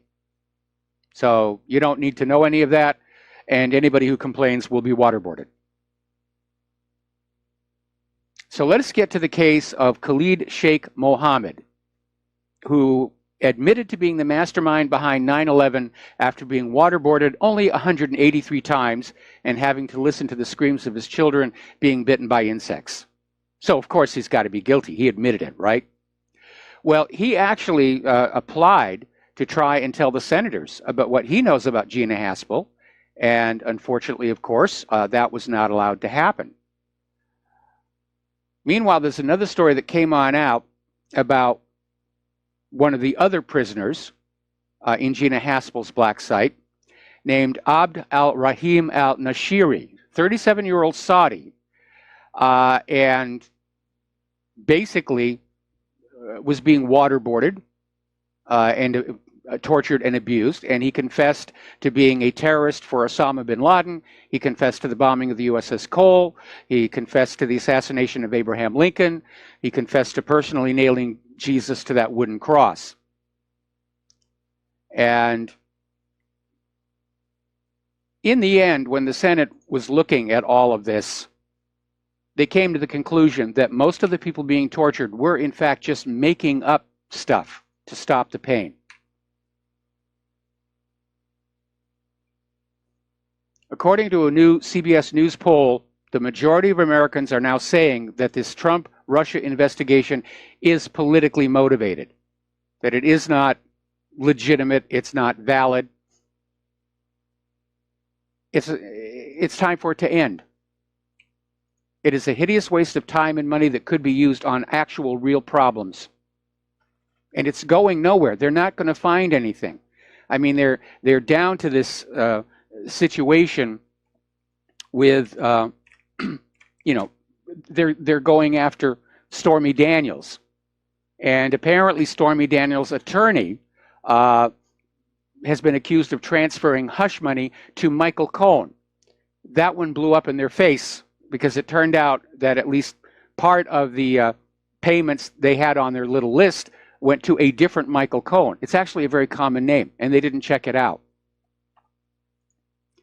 Now, the Justice Department reveals it may provide Judicial Watch with the previously redacted portions of the Rosenstein Scope of Authority Mueller memo. Right now, the redacted version of the memo, it's just all black on the front, and the unredacted portion will just have two words, "Get Trump," is what it amounts to. And Judicial Watch, again, had to go to court to get this. We're still being stonewalled by the Department of Justice and the FBI. In fact, the Department of Justice is still blocking a top secret source who provided much of the information Mueller is acting on. And there's no secondary confirmation of any of it. Mueller is simply saying, I trust this source, but it's secret. We can't tell anybody. It'll reveal sources and methods, and we can't do that at all. The Washington Post did mention that they discovered that the top secret source who aided Mueller is an American. Wonder if it might be Hillary. Now, Judicial Watch scored a victory for a 76-year-old veteran criminally prosecuted for taking photos of American flags at a Veterans Affairs facility. I remember when this happened. It was back right at the start of 2017. And it was absurd for the VA to arrest this 76-year-old veteran for taking pictures of American flags. And according to the VA, the photos were unauthorized. And he was taking pictures of flags at an entrance to a park on the Los Angeles VA campus. And clearly a violation of the First Amendment, and Judicial Watch finally got that mess sorted out. But the courts keep reaffirming a First Amendment right. If anything's out in public, you can take a picture of it. And the police can't stop you. They'll try and claim they can, but they can't. The law's not on their side on this. The government is afraid of all those cell phones out there. The police are. They're not able to get away with what they were getting away with before, because as soon as something starts to happen, there's a dozen cell phone video cameras running on them. So let's get over to former New York State Attorney General Eric Schneiderman. And the story is just getting creepier and creepier. Apparently, a lot of women have come forward just talking about his very abusive style of having a relationship. A lot of other women are saying, well, they know what was going on, but because Schneiderman was a Democrat, they were afraid to go public. But now they are. And according to one of the people, Tanya Salvatrium, she came on out voluntarily. Normal procedures, sexual abuse victims are not named in the media, but this woman voluntarily came forward. Basically, she's a Harvard-educated activist writer, and she told the New Yorker magazine that she had a year-long affair with Schneiderman. It started out really good, and then it got more and more abusive until the point where Schneiderman was calling her his brown slave, demanded she call him master and owner. I mean, this is 50 Shades of Schneiderman right before us here. Now, I know we need to be cautious because you can get into a witch hunt mentality, but there's another story here that says there may be more to this than meets the eye. Apparently, a month ago, Schneiderman suspended the New York investigation of the NXIVM sex cult. And as you know, that is all starting to come on out with the arrest of this former actor and the leader of the cult. And apparently it was like just the wildest of wild fantasies out there. Schneiderman also let the Clinton Foundation skip identifying their foreign donors. And that makes it impossible to know if they got any special favors while Hillary Clinton was Secretary of State. Scripps News found that the foundation and its subsidiary, the Clinton Health Access Initiative, took in $225 million in government donations, foreign government donations, between 2010 and 2014. Now, New York's charity law clearly states organizations that receive a contribution or grant from a government agency during the reporting period shall include the name of each agency from which contributions were received and the amount of each contribution. But both the foundation and the CHA failed to keep the records. And Schneiderman did absolutely nothing about it. That's how corrupted this whole system has become. The laws only apply to you little people. I'm still wondering why the IRS hasn't revoked the 501c3 classification for the Clinton Foundation, because to have a 501c3, you have to give 51% of the money collected to the actual charitable objective. And the Clinton Foundation came nowhere near that, something like 6%. A lot of people are still wondering where all that money for Haitian relief following their hurricane, or rather the quake, where did that go? Now, the U.S. Treasury Department has opened an investigation on Stormy Daniels' lawyer, apparently for leaking Michael Cohen's bank records.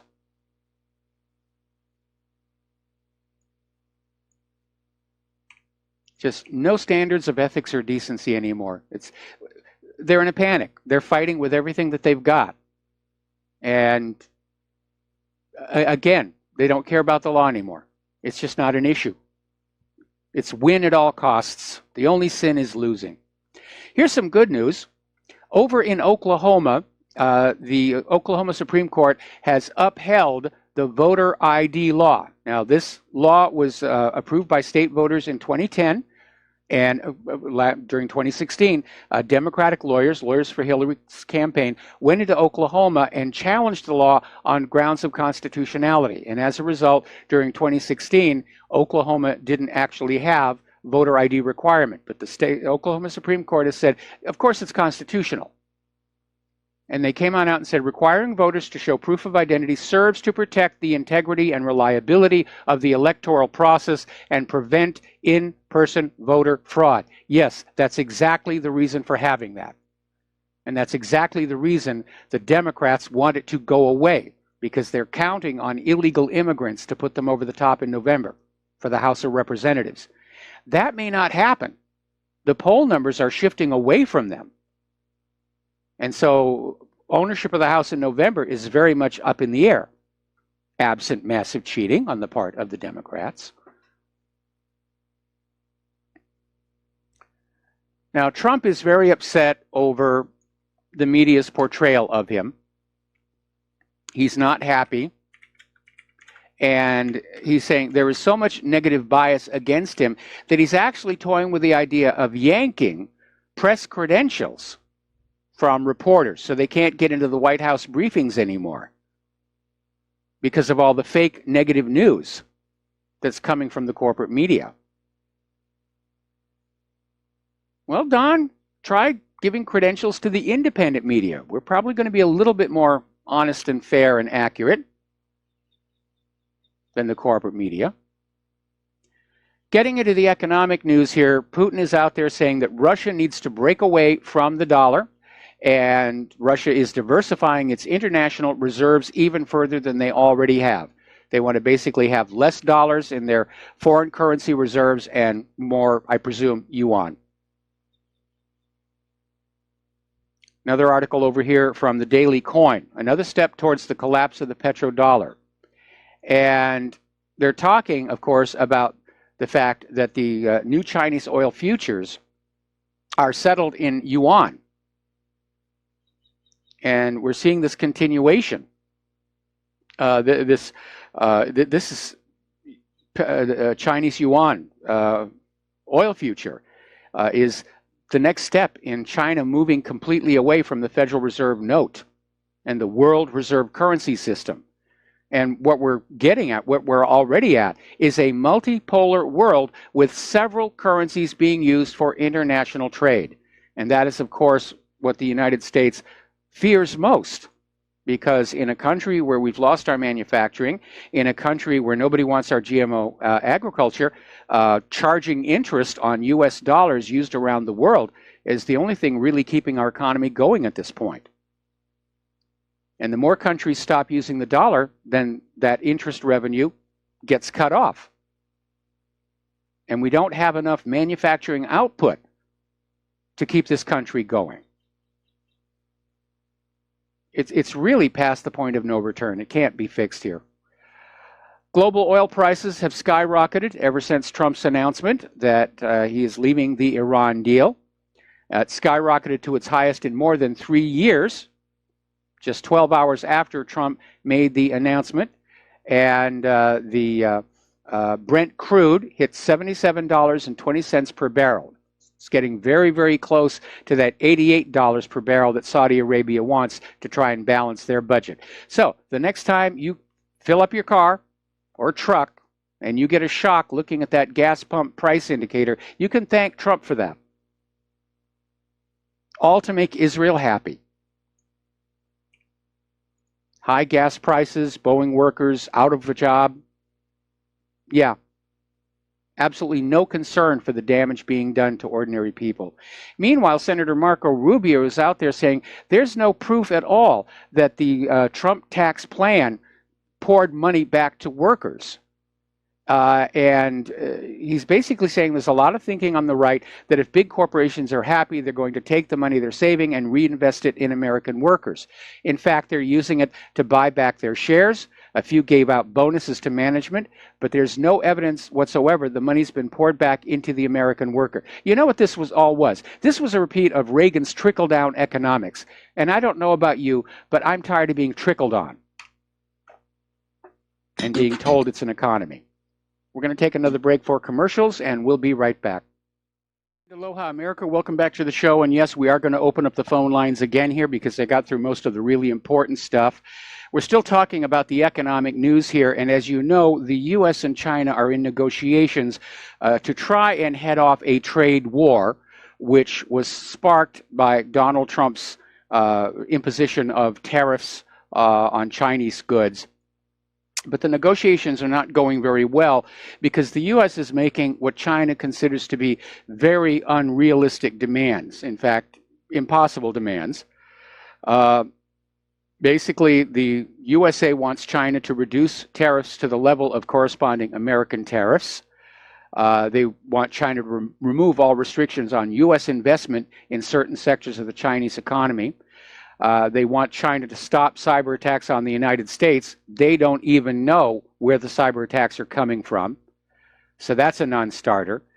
The U.S. wants China to strengthen the protection of American intellectual property. That is a hot button issue, and it is a major problem over there. And the U.S. wants China to eliminate state subsidies for enterprises in the sphere of high technology. In other words, they want China to stop pushing to become technologically superior. Now,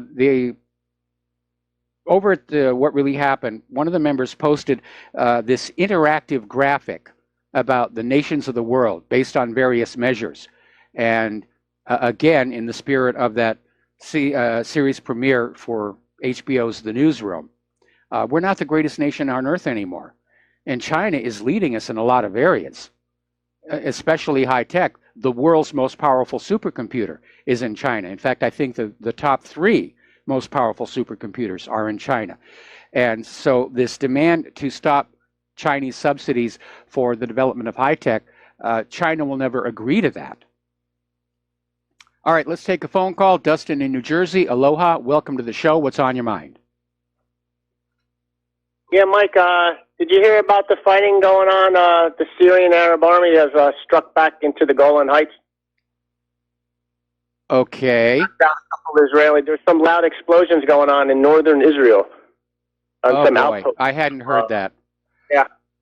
Yeah, there's air raid sirens going off in northern Israel, and the Syrian Arab Army are using MLRS missile systems, which are pretty heavy duty. So, and the artillery also. So, but there was some, like I said, some loud explosions in northern Israel, and so now the IDF, it seems like they're going to target Syrian positions now. So it's on, I think. Where are you seeing this? Because I'm not able to find it. Of course, I've been doing the radio show for 2 hours now, and I can't look at all the news while that's happening. Let's see. Syrians report Israeli strike on Assad targets in Golan Heights. That just came out. Sirens sound in Golan Heights. Residents urged to enter shelters. Yeah, I guess it is on. Iron Dome has been activated. Yeah. Oh, man. Iron Dome, that works half the time. Let's see. Apparently... Okay, we got to stay on the line, Dustin. We got to do our station identification. I'm going to look at this. And aloha, America. Welcome back to the show. Hour number 3 here. We're talking with Dustin in New Jersey. And yeah, I'm seeing it being reported all over. Apparently, this is all taking place in the Golan. And apparently, Israel is shelling into Syria. So it's on. This is it. This is the beginning of the ramp up. I heard there was several dozen rockets fired into Golan Heights. I like how they say into Israel. No, that's Syrian territory. They forget to leave that part out. Yeah. Mike, I got to respond to a couple of callers ago. That Dennis caller.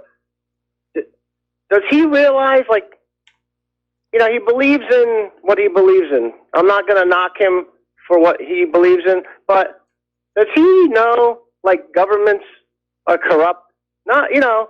Israeli government's corrupt. So you can love Israel, but what the government does is not in the best interest of Israel, just like the government here is not doing in the best interest of Americans. How can you not know that? He should know we're corrupt, our government. And Benjamin Netanyahu is corrupt because his own assistant turned against him, his own aide. So well, we know that Netanyahu is corrupt because his aide turned against him when he was in trouble for his own corruption. But Netanyahu chose to be corrupt. All corrupt politicians choose to become corrupt. It's not something that is forced on them when they take office. But it's the system, Mike. The Israeli system is as dirty and corrupt as ours. Yes. And to love, you can love the country, but you gotta not love the corrupt government. They're not doing things in best interest of anybody but themselves. And Mike, I want to bring this up: is USS Liberty? How is that in God's name? The USS Liberty for the chosen ones. I want to leave that with Dennis. Watch a documentary on the USS Liberty, where they killed, I think, 34 or 37 sailors and hundreds wounded. Yes. How is that in the best interest of the Israeli people? You know, not the government, you know? I mean, people have to have some critical thinking skills to learn what's really going on, not just, you know, say, oh, Gog and Magog and all this other stuff.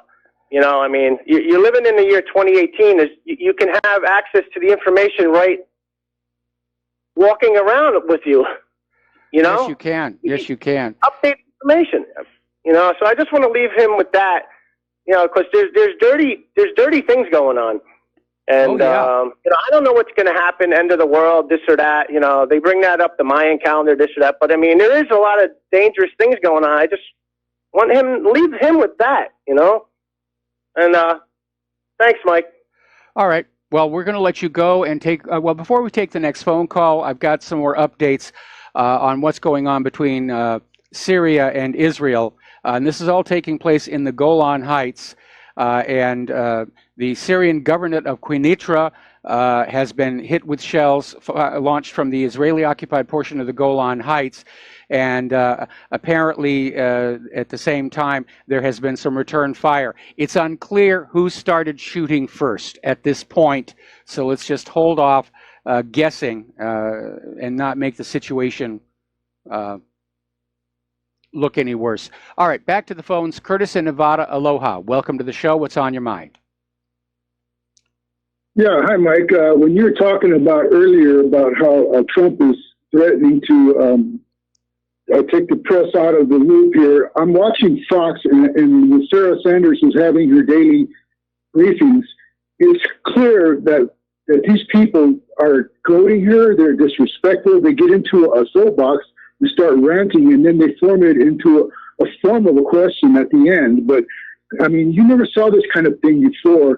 You saw it a little bit with Bush, but now it's gotten to the point where it's open. And to me, that's what they should be saying. Not that you guys are reporting fake news, but you guys are just being totally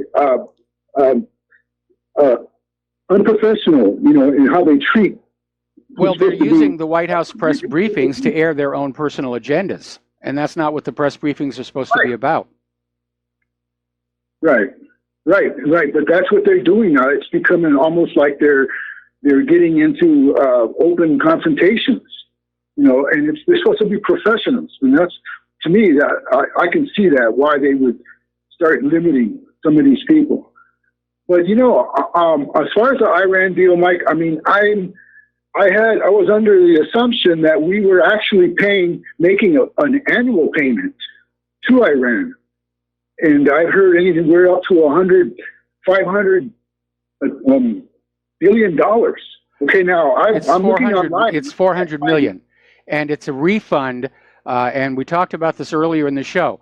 Before the Iranian Revolution, the government of Iran ordered a whole bunch of weapons from the United States, and they paid a down payment of $400 million.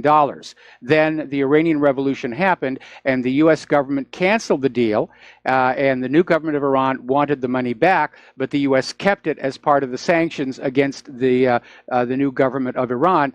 Then when the P5+1 was signed and some of the sanctions were relaxed, then the U.S. sent that $400 million back. It was a refund for undelivered product. Right. Yeah, I did find that payment, but I also found that part of it was like what you would call a signing bonus, show. I mean, actually, just a bonus just to sign it. I've read several of the corporate media, and I'm getting different figures as far as that first payment. But I'm listening to other YouTube alternates, and they're saying there is an annual payment. And honestly, I don't know. I'm looking for it. I don't know how I can trust them. I was assuming that was the case. But if it's not, I can see why the deal on the face of it would look like a reasonable deal. I can see that. But then again, what may be going on here is right now Trump is realizing that much of the world, including 2/3 of the American people, do not approve of what he did. And so now the next step for the corporate media, or the compromised online media, is to find reasons to convince the American people why the Iran deal was so bad, and that Trump was right to get rid of it. Right. But the thing is what you're seeing is that you have Soros supported this with money. Zabriskie, Scowcroft, Albright, these people were all for it. So it's telling me there might be a reason that we don't see that needs to be investigated why we should put a focus on this agreement. Because if there was money going in annually, this could be the reason why people like Kerry and even McCain were going around shadowing our people to try to, I don't know, maybe cover up whatever they need to cover up for themselves. This has to be investigated, I think.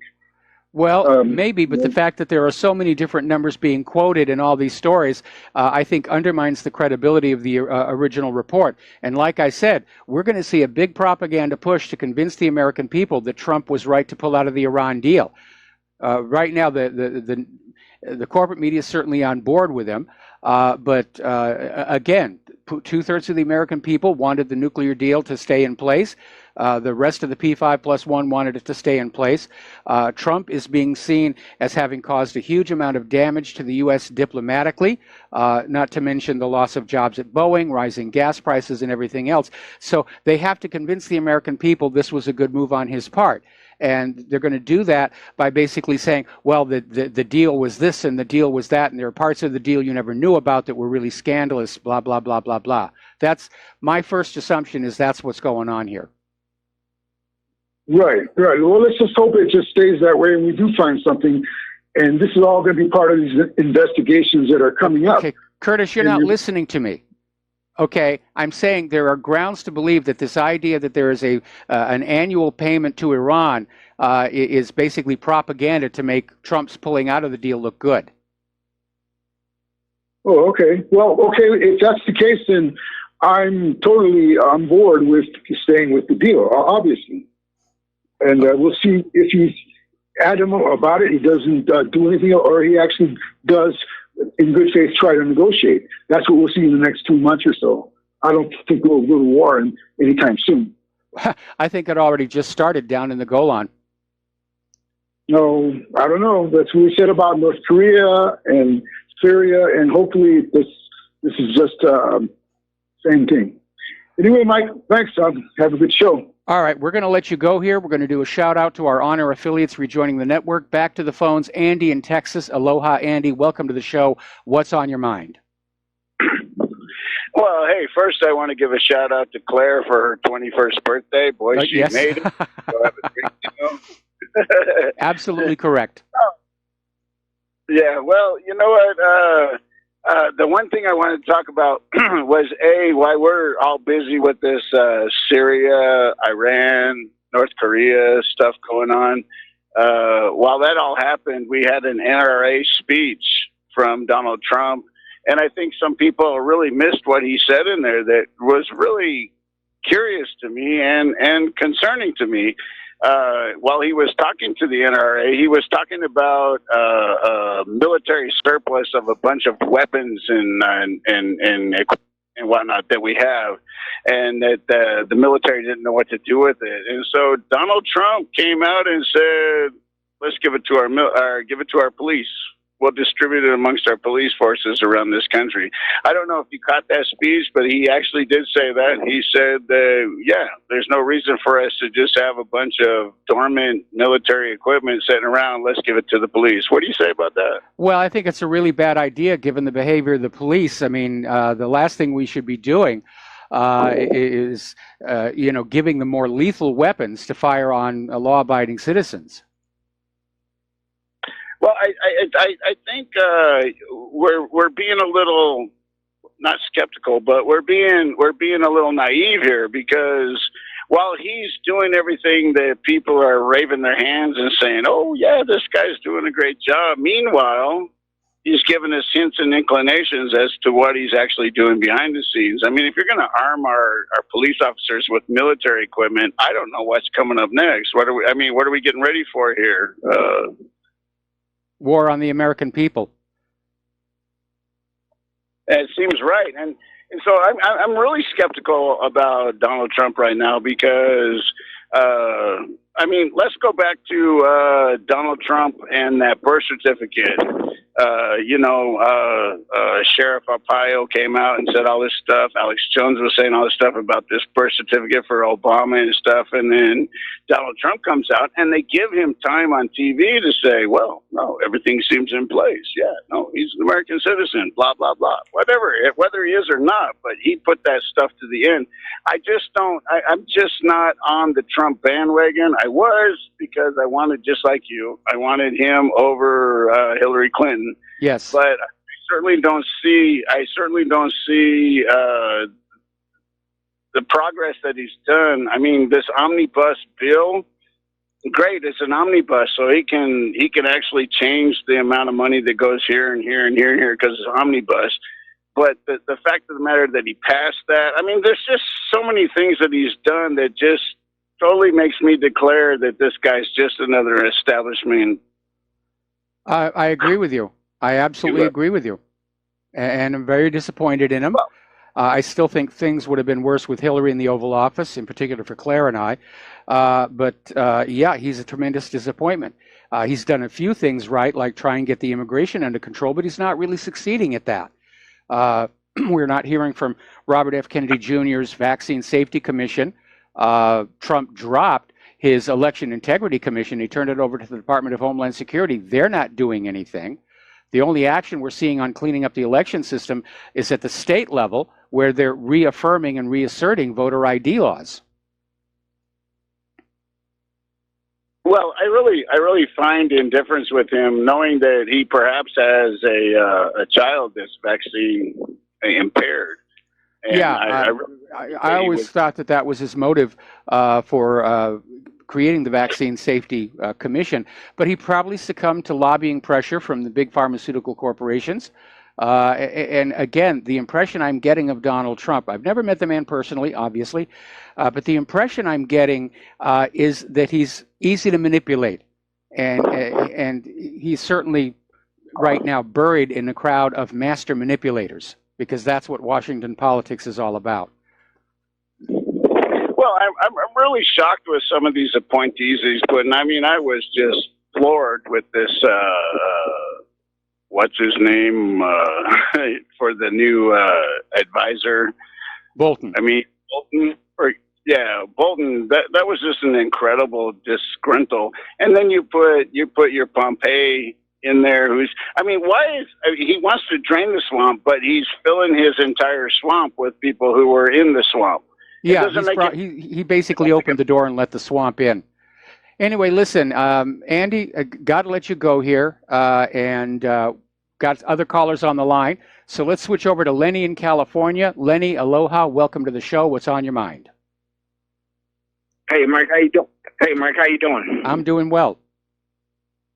Hey, listen, just to back yours and Dustin's play, there's someone named Kathama, and I'm reading their Twitter, and they're saying that Syria is hitting back on Israel in the Golan Heights right now with Grad rockets, and some Israeli positions have been hit. Currently speaking, some Israeli positions have been shelled, and bombs are going off. So this is definitely heating up. But I want to go to something I saw earlier. Before you do that, we need to be careful here, because the media is referring to it as Israel, but it is the Golan, which is technically Syrian territory. It's under Israeli occupation. But so far, there are no reports of any missiles or bombs going into Israel proper. Okay, yeah, okay, I agree with that. It's the goal line heist. If I didn't say that, that's what I meant to say. But I want to say what I think triggered this is something I saw earlier today. I saw something very interesting, and that was during the Russian Victory Day parade. And I want to say it was no coincidence that during Trump's speech yesterday, within the hour, per your reporting, within the hour, Israel started bombing Syria. Yes. Okay. And then Netanyahu, I'm going to call him Satan-Yahu because that's what he really is. And I'm speaking to Dennis. All right. He jumped up and flew to Russia because he had set a meeting with Putin and he wanted to show his face in the Victory Day parade. Now, something very interesting happened as Putin and the rest and some of his generals were walking to lay the wreath at the tomb of the unknown soldier. Netanyahu runs up and tries to get beside Putin. And he's seen talking with Putin for a few seconds, and then there's a World War II Russian veteran standing off to the left as they're walking by, and he just wants to meet Putin. He comes in and tries to meet Putin, and one of the bodyguards runs and starts ushering this man out of the way. Putin stops. He stops the whole thing. He walks over to the security guy and tells him to get away from the veteran. And he pulls the veteran into the walk with him, puts the veteran between he and Netanyahu, and you can look on Netanyahu's face. I wish you had, if anybody comes across that, I'm going to answer it. They send it to you. If I can find it, I'm going to say I was at work when I saw it. Oh, right? I would love to see that. I would love to see that.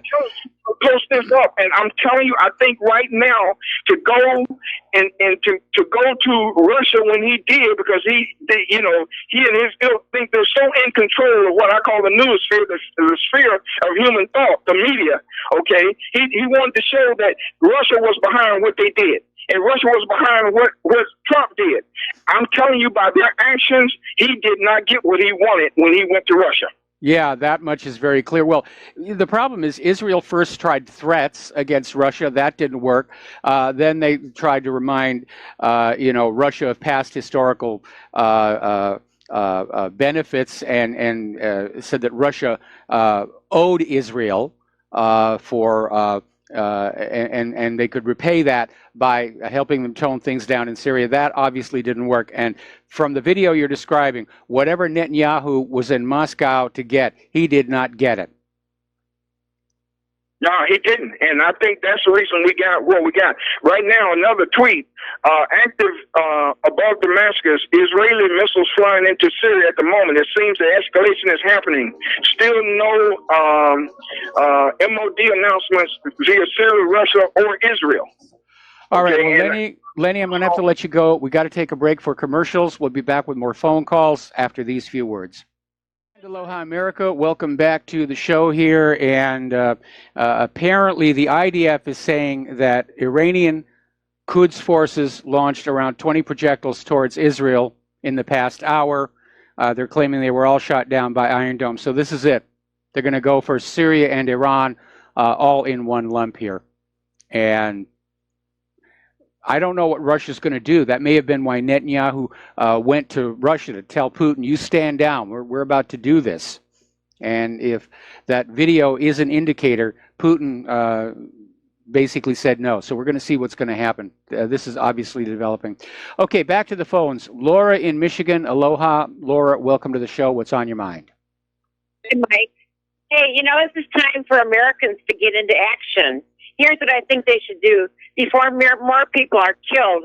I'd like to see small groups of people all over the country order a Star Moloch flag, the Israeli flag, the Star Moloch flag, and get small groups and put it down on the ground and just stand on it and chant, no more wars for Israel. No wars for Israel. That's it. Don't say anything else. Just no wars for Israel. And get the papers, newspapers, or whatever. We got to somehow let Trump know we're mad and we don't want this. And then the other thing people can do, people of Texas, why don't you go to St. Antonio and surround Hagee's church and just chant no wars for Israel and just chant that. You could get a couple hundred people around Hagee's church. That might get some publicity. But right now we need publicity about how mad we are that we don't want people killed. We don't want our soldiers killed. We don't want anybody killed. What do you think? Well, it's time to be angry about what's going on, and I know a lot of people are not only angry, they're very, very scared. But obviously, the people of the United States, as well as we've lost control of our government. Our government's under the control of a foreign power, and the foreign power is saying, "Go kill our enemies for us," and that's about what's going to happen. And the question is this going to spin out of control and get us into a direct confrontation between the U.S. and Russia, and will it go nuclear? That's a real risk. And you're obviously talking to each other about how insane this all is.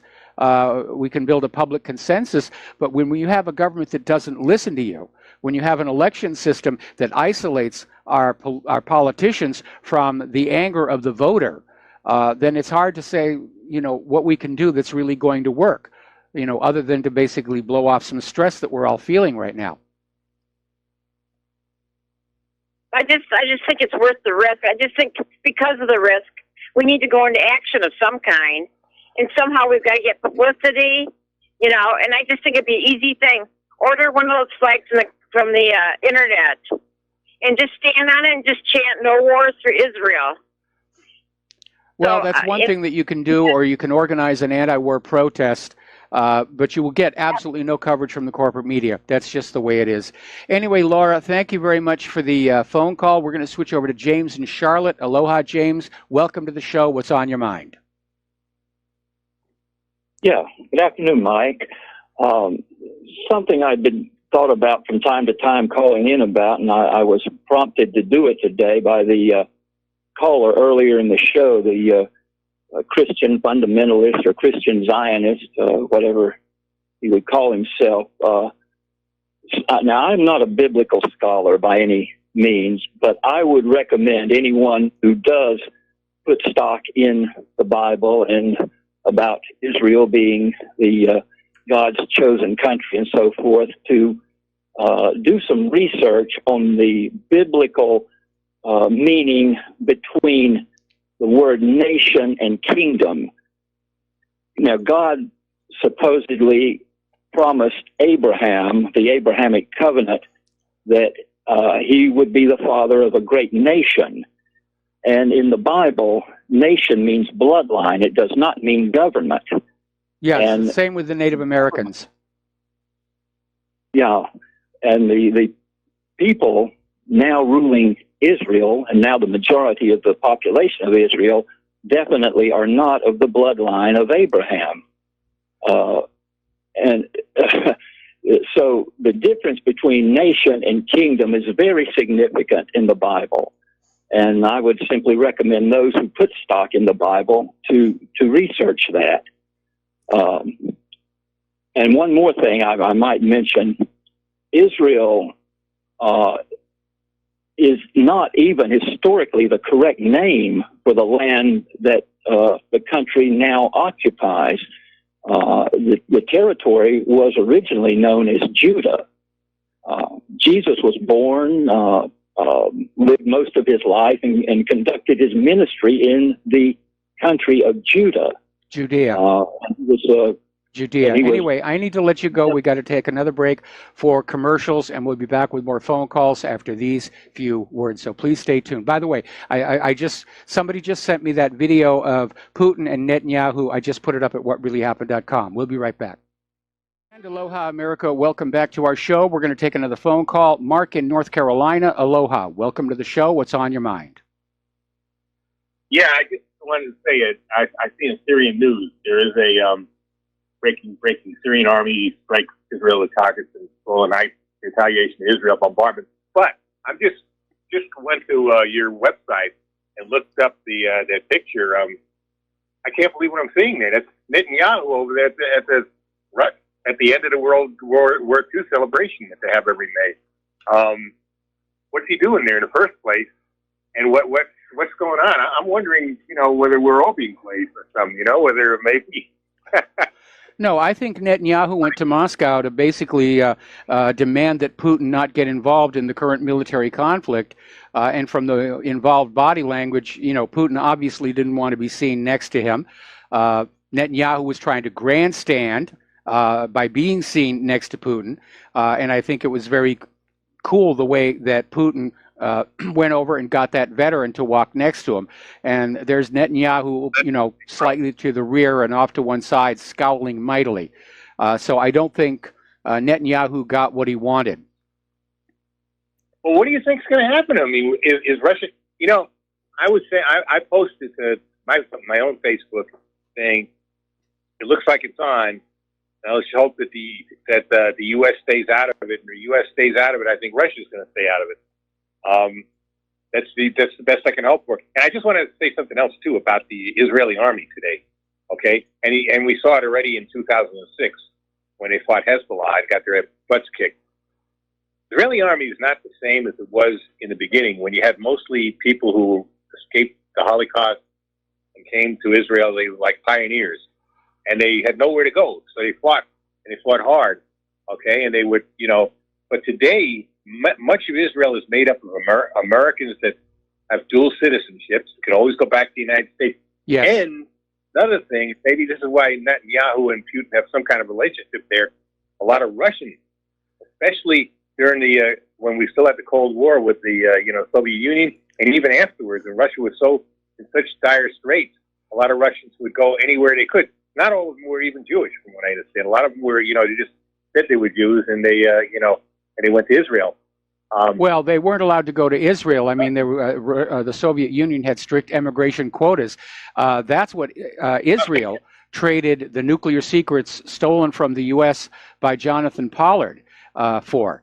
They bought this information from Pollard, and they offered to give it to Moscow in exchange for increased immigration quotas for Russian Jews to come to Israel.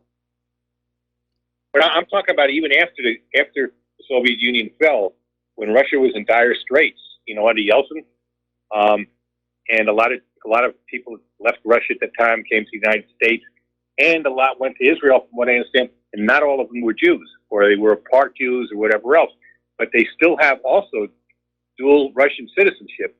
So their heart is not going to be in a battle like this, because this could be a battle to the death. If Hezbollah is anything like they were back then, and I have every reason to believe they are, because they've been through this war with ISIS and all that.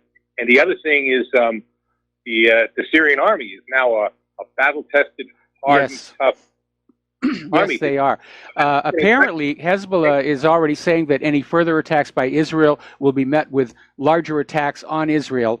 And apparently, again, IDF is saying that the Iranian forces in Syria launched 20 projectiles toward Israel. And by that, I don't know if they mean Israel proper or the Golan, but this attempt to obviously bring Iran into it tells me that this is the beginning of a major escalation. And again, I think Netanyahu was in Moscow to get Putin to stand down, and I don't think Putin's going for it. I think Putin is waiting to see what the U.S. does, and I agree with you. If the U.S. stays out of it, I think Russia will stay out of it, but I don't think the U.S. is going to stay on out of it, because the U.S. is desperate to prove how butch they are by getting Bashar al-Assad out of Damascus and then rolling on into Iran for regime change there. At some point along the way, we are going to meet up with the Russians. The other thing, the question I have for you about Hezbollah too. They're called a terrorist group and this and that. But I understand they actually get along pretty well in Lebanon with Christians. And the question I have for you is, are there Christians in Hezbollah? I'm not even sure. I don't really know. I don't know any reason why there wouldn't be. And you're absolutely right. They get along just fine with all the people of Lebanon. But you need to remember, Hezbollah just became the government of Lebanon. They won the elections. They won enough seats to be the new government. Hariri is on his way out. Wow. Wow. I tell you, it's like having a major gasoline leak at a gas station, and you got kids running around there with lighted matches. That's exactly what it is. That's a good analogy. That's a very, very good analogy. Anyway, Mark, we're going to let you go here. I want to get back to some news. We're running out of time here on the show, trying to keep an eye about what's going on between Israel and Syria in the Golan. But as you know, they don't call it the fog of war for no reason. So anyway, getting on back to the economy. There is a big question mark right now over Ukraine's gold reserves, worth about $1.5 billion. And apparently, the country's central bank was duped into buying an unknown amount of lead bars that had been painted gold, believing they were the real thing. I don't think it was paint. It was probably plated, like the tungsten, gold-plated tungsten bars found up in Germany here. But since 2014, there's been a lot of speculation about where is the country's 40 metric tons of gold bullion. And apparently, Russian news and commentary website Iskra claimed that 40 metric tons of gold were taken out of Kiev's central bank to the capital in a hush-hush military-style operation and loaded onto a plane at the national airport, which then took off for an unknown destination. So either Poroshenko's got himself a nice little nest egg somewhere, or it was flown to the United States to help cover the shortfall in the New York Fed and JP Morgan for all those countries trying to repatriate their gold. Ukraine has begun seizing Russian energy giant Gazprom's assets inside Ukraine, citing this Stockholm court decision, which is very, very flimsy. And it's basically... Ukraine is saying that Gazprom has not complied with the decision of the Stockholm Arbitration Court. And so they're basically grabbing the pipelines and valves belonging to Gazprom inside Ukraine. And that's going to be another provocation against Russia. Okay, another phone call. Wayne in Texas. Aloha. Welcome to the show. What's on your mind? Yeah, hi, Mike. I just want to give you a call because I know it's not your job to defend Trump or be a flag waver for him, but sometimes these callers really make me sick with their moronic remarks about, they're down on Trump because of the omnibus bill or the birth certificate issue, when they totally ignore what he's done for vets, coal miners, kicking out MS-13, helping people keep their jobs in this country, trying to renegotiate these bad free trade deals and stuff like that. I mean, the man is, he's not perfect by any means, but he has done just a lot of positive stuff for the country. And these callers, they get on they're like one-trick ponies. They get on one subject, and all of a sudden they want to beat that to death. But okay, well, Wayne, let me cut in here on your cheerleading session because the reason people are disappointed in Trump is he campaigned on a lot of issues that were of paramount importance to the American people. Immigration was one, and it looks like he's trying to do something on that. On the other hand, the illegals are still pouring across the border. He campaigned on putting Hillary in jail. That hasn't happened. The big campaign promise was he was going to wind down all these foreign interventions, and that absolutely did not happen. He's gone the other way on that. Now, as far as protecting Americans' jobs, we don't really know because those unemployment numbers are being rigged. And we have to be just as skeptical of what Trump is trying to put on out there, or people are putting out on his behalf, as we would with Obama or Clinton or Bush or anybody else, because now he's the president and he's playing the same games that every other president has done. So we have to be very careful before we leap to the conclusion that he's done wonderful things for the vets or wonderful things for the coal miners. And there have been some improvements in some areas, but overall, the country still seems headed down. Well, in my estimation, I think there's forces at work that he's fighting as far as the national debt and some of the lobbies he's fighting, plus the open borders crowd. But you can't tell me if you talk to vet families and coal miners who've saved their jobs and their families and stuff like that, plus people whose lives have been saved by kicking out MS-13, I still see a lot of positives there. And again, with Hillary and all that, it's going to take a lot of time to beat the Swamp Act. He's fighting a lot of Republican swampers as well as the rest. Well, unfortunately, he's brought in a lot of the swampers into the Oval Office, John Bolton first among them. And by the way, MS-13 is still a major problem across the United States. They may have arrested a few of them and deported them, but it's basically a drop in the bucket. Well, again, at least he's making the effort, and then that's a problem too that Obama started with that unaccompanied minors program. There was a big farce anyway because that stuff was planned months in advance. They're bringing all these people in. So again, he's fighting an uphill battle on that one too. But again, at least for parents who've had their kids killed and hacked to death by MS-13, there's been some progress. Some progress, but not a lot. But the big issue remains the wars. Again, people that want to call in be one-trick ponies. Wayne, enough cheerleading. Let me get something in here. I'm giving you some facts. Look what's happening in the Golan right now. You know, this is going to escalate, and we are at risk of a nuclear war. And that was the issue that Trump said he was going to avoid. He was going to pull us out of these foreign interventions. And yes, it's great that the coal miners have gotten some relief, but that's a small segment of the population. The same thing with the veterans he's helped. A global war affects everybody, not just in this country, but around the world, especially if it goes nuclear. Anyway, Wayne, you've had enough cheerleading time. Thanks an awful lot. We're going to let you go and get on back to get some news because we are running short on time. Apparently, there's been a large attack on Damascus, happened in the last 10 minutes. They're hearing sounds of explosions. They're not sure if the explosions are from air defense systems or Israeli strikes. So this is really just going on. All righty, now then, getting on back to the economic news. Central banks for a while were selling gold. You could go to a bank and buy gold coins. Now they're turning around. Central banks are now buying gold. So they know something is happening there. And we reported yesterday on how production at various gold mines had been dropping. So if you own gold coins, hang on to them, because it looks to me there's going to be a breakout in the price very, very soon. Okay, another phone call here. Daniel in Canada. Aloha. Welcome to the show. What's on your mind? Yeah, aloha, Mike. Yeah, I know you've been warning about this for a long time, and it looks like this thing's about to go hot. I think what you need to do is you get some R&R and take a deep breath, because you look stressed. And all the listeners out there, you need to step up with the donations, because we need you now more than ever.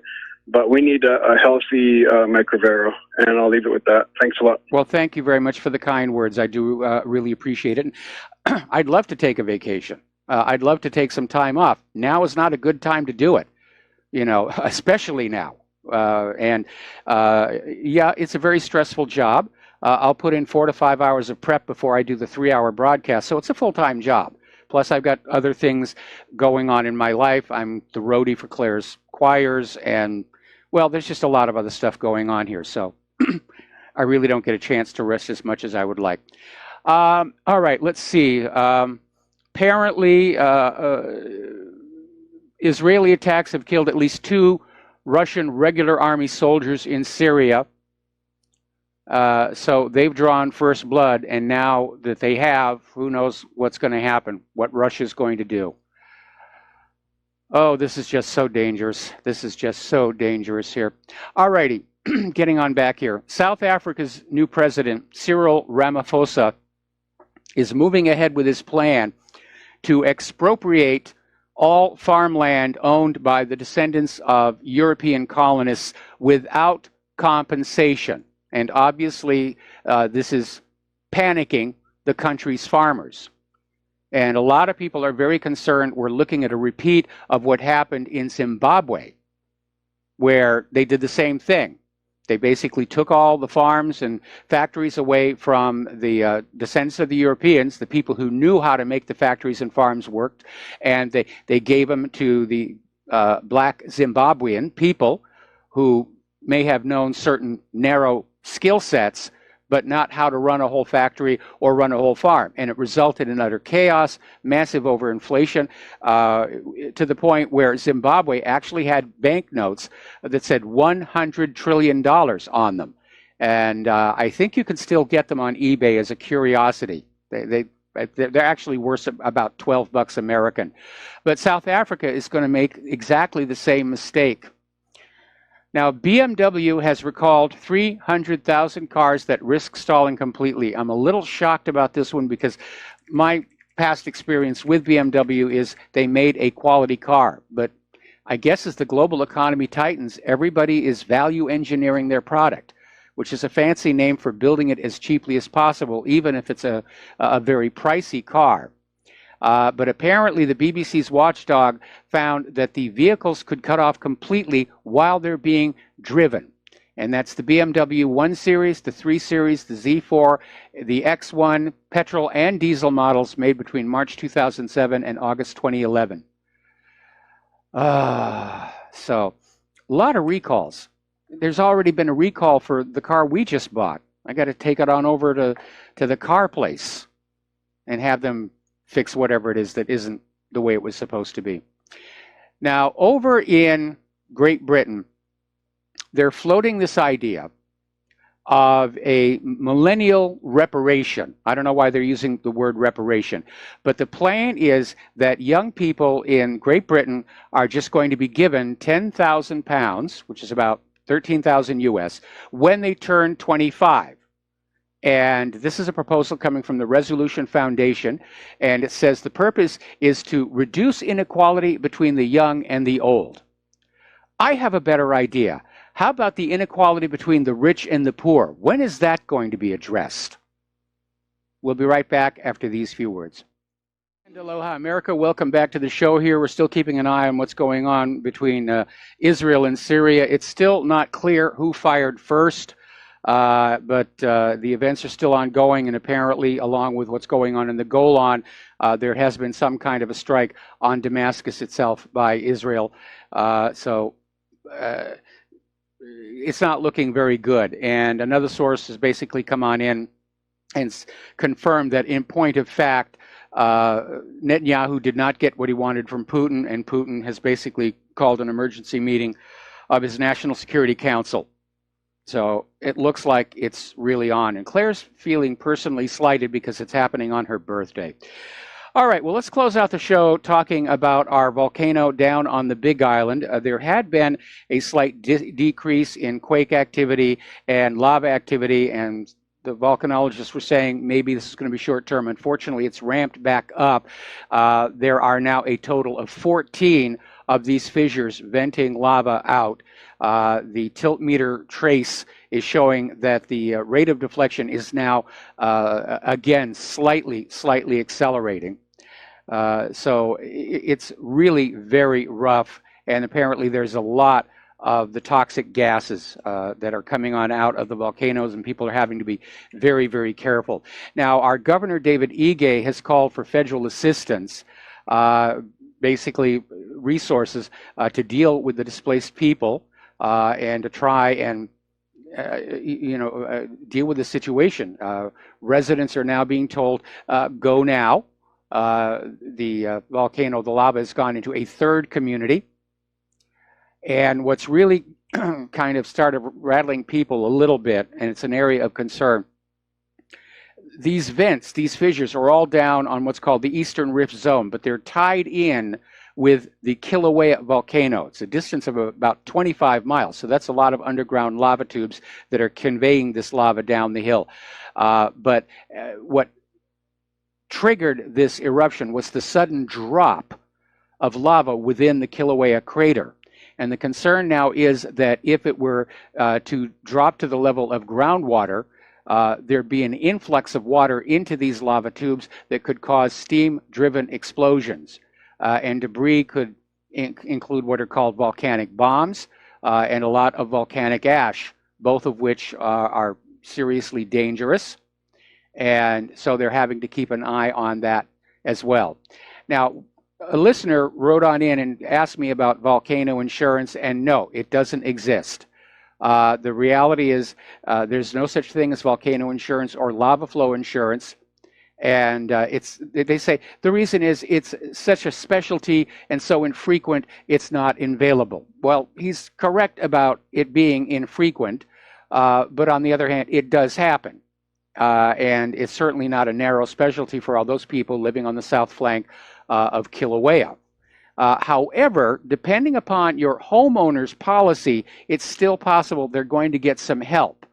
If they have a homeowner's policy that covers all risk, then it's entirely possible that the people are going to get at least some part of their home value back. Now, they're not going to be able to rebuild on their land.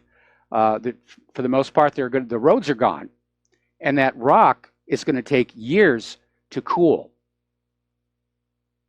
And that is just a very unpleasant reality that they're going to have to deal with.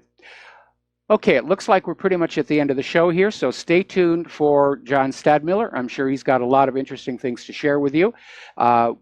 Please take what you learn here, especially your concerns about what's going on with Israel and Syria. Share them with everyone you know. We'll be back tomorrow. Aloha, America.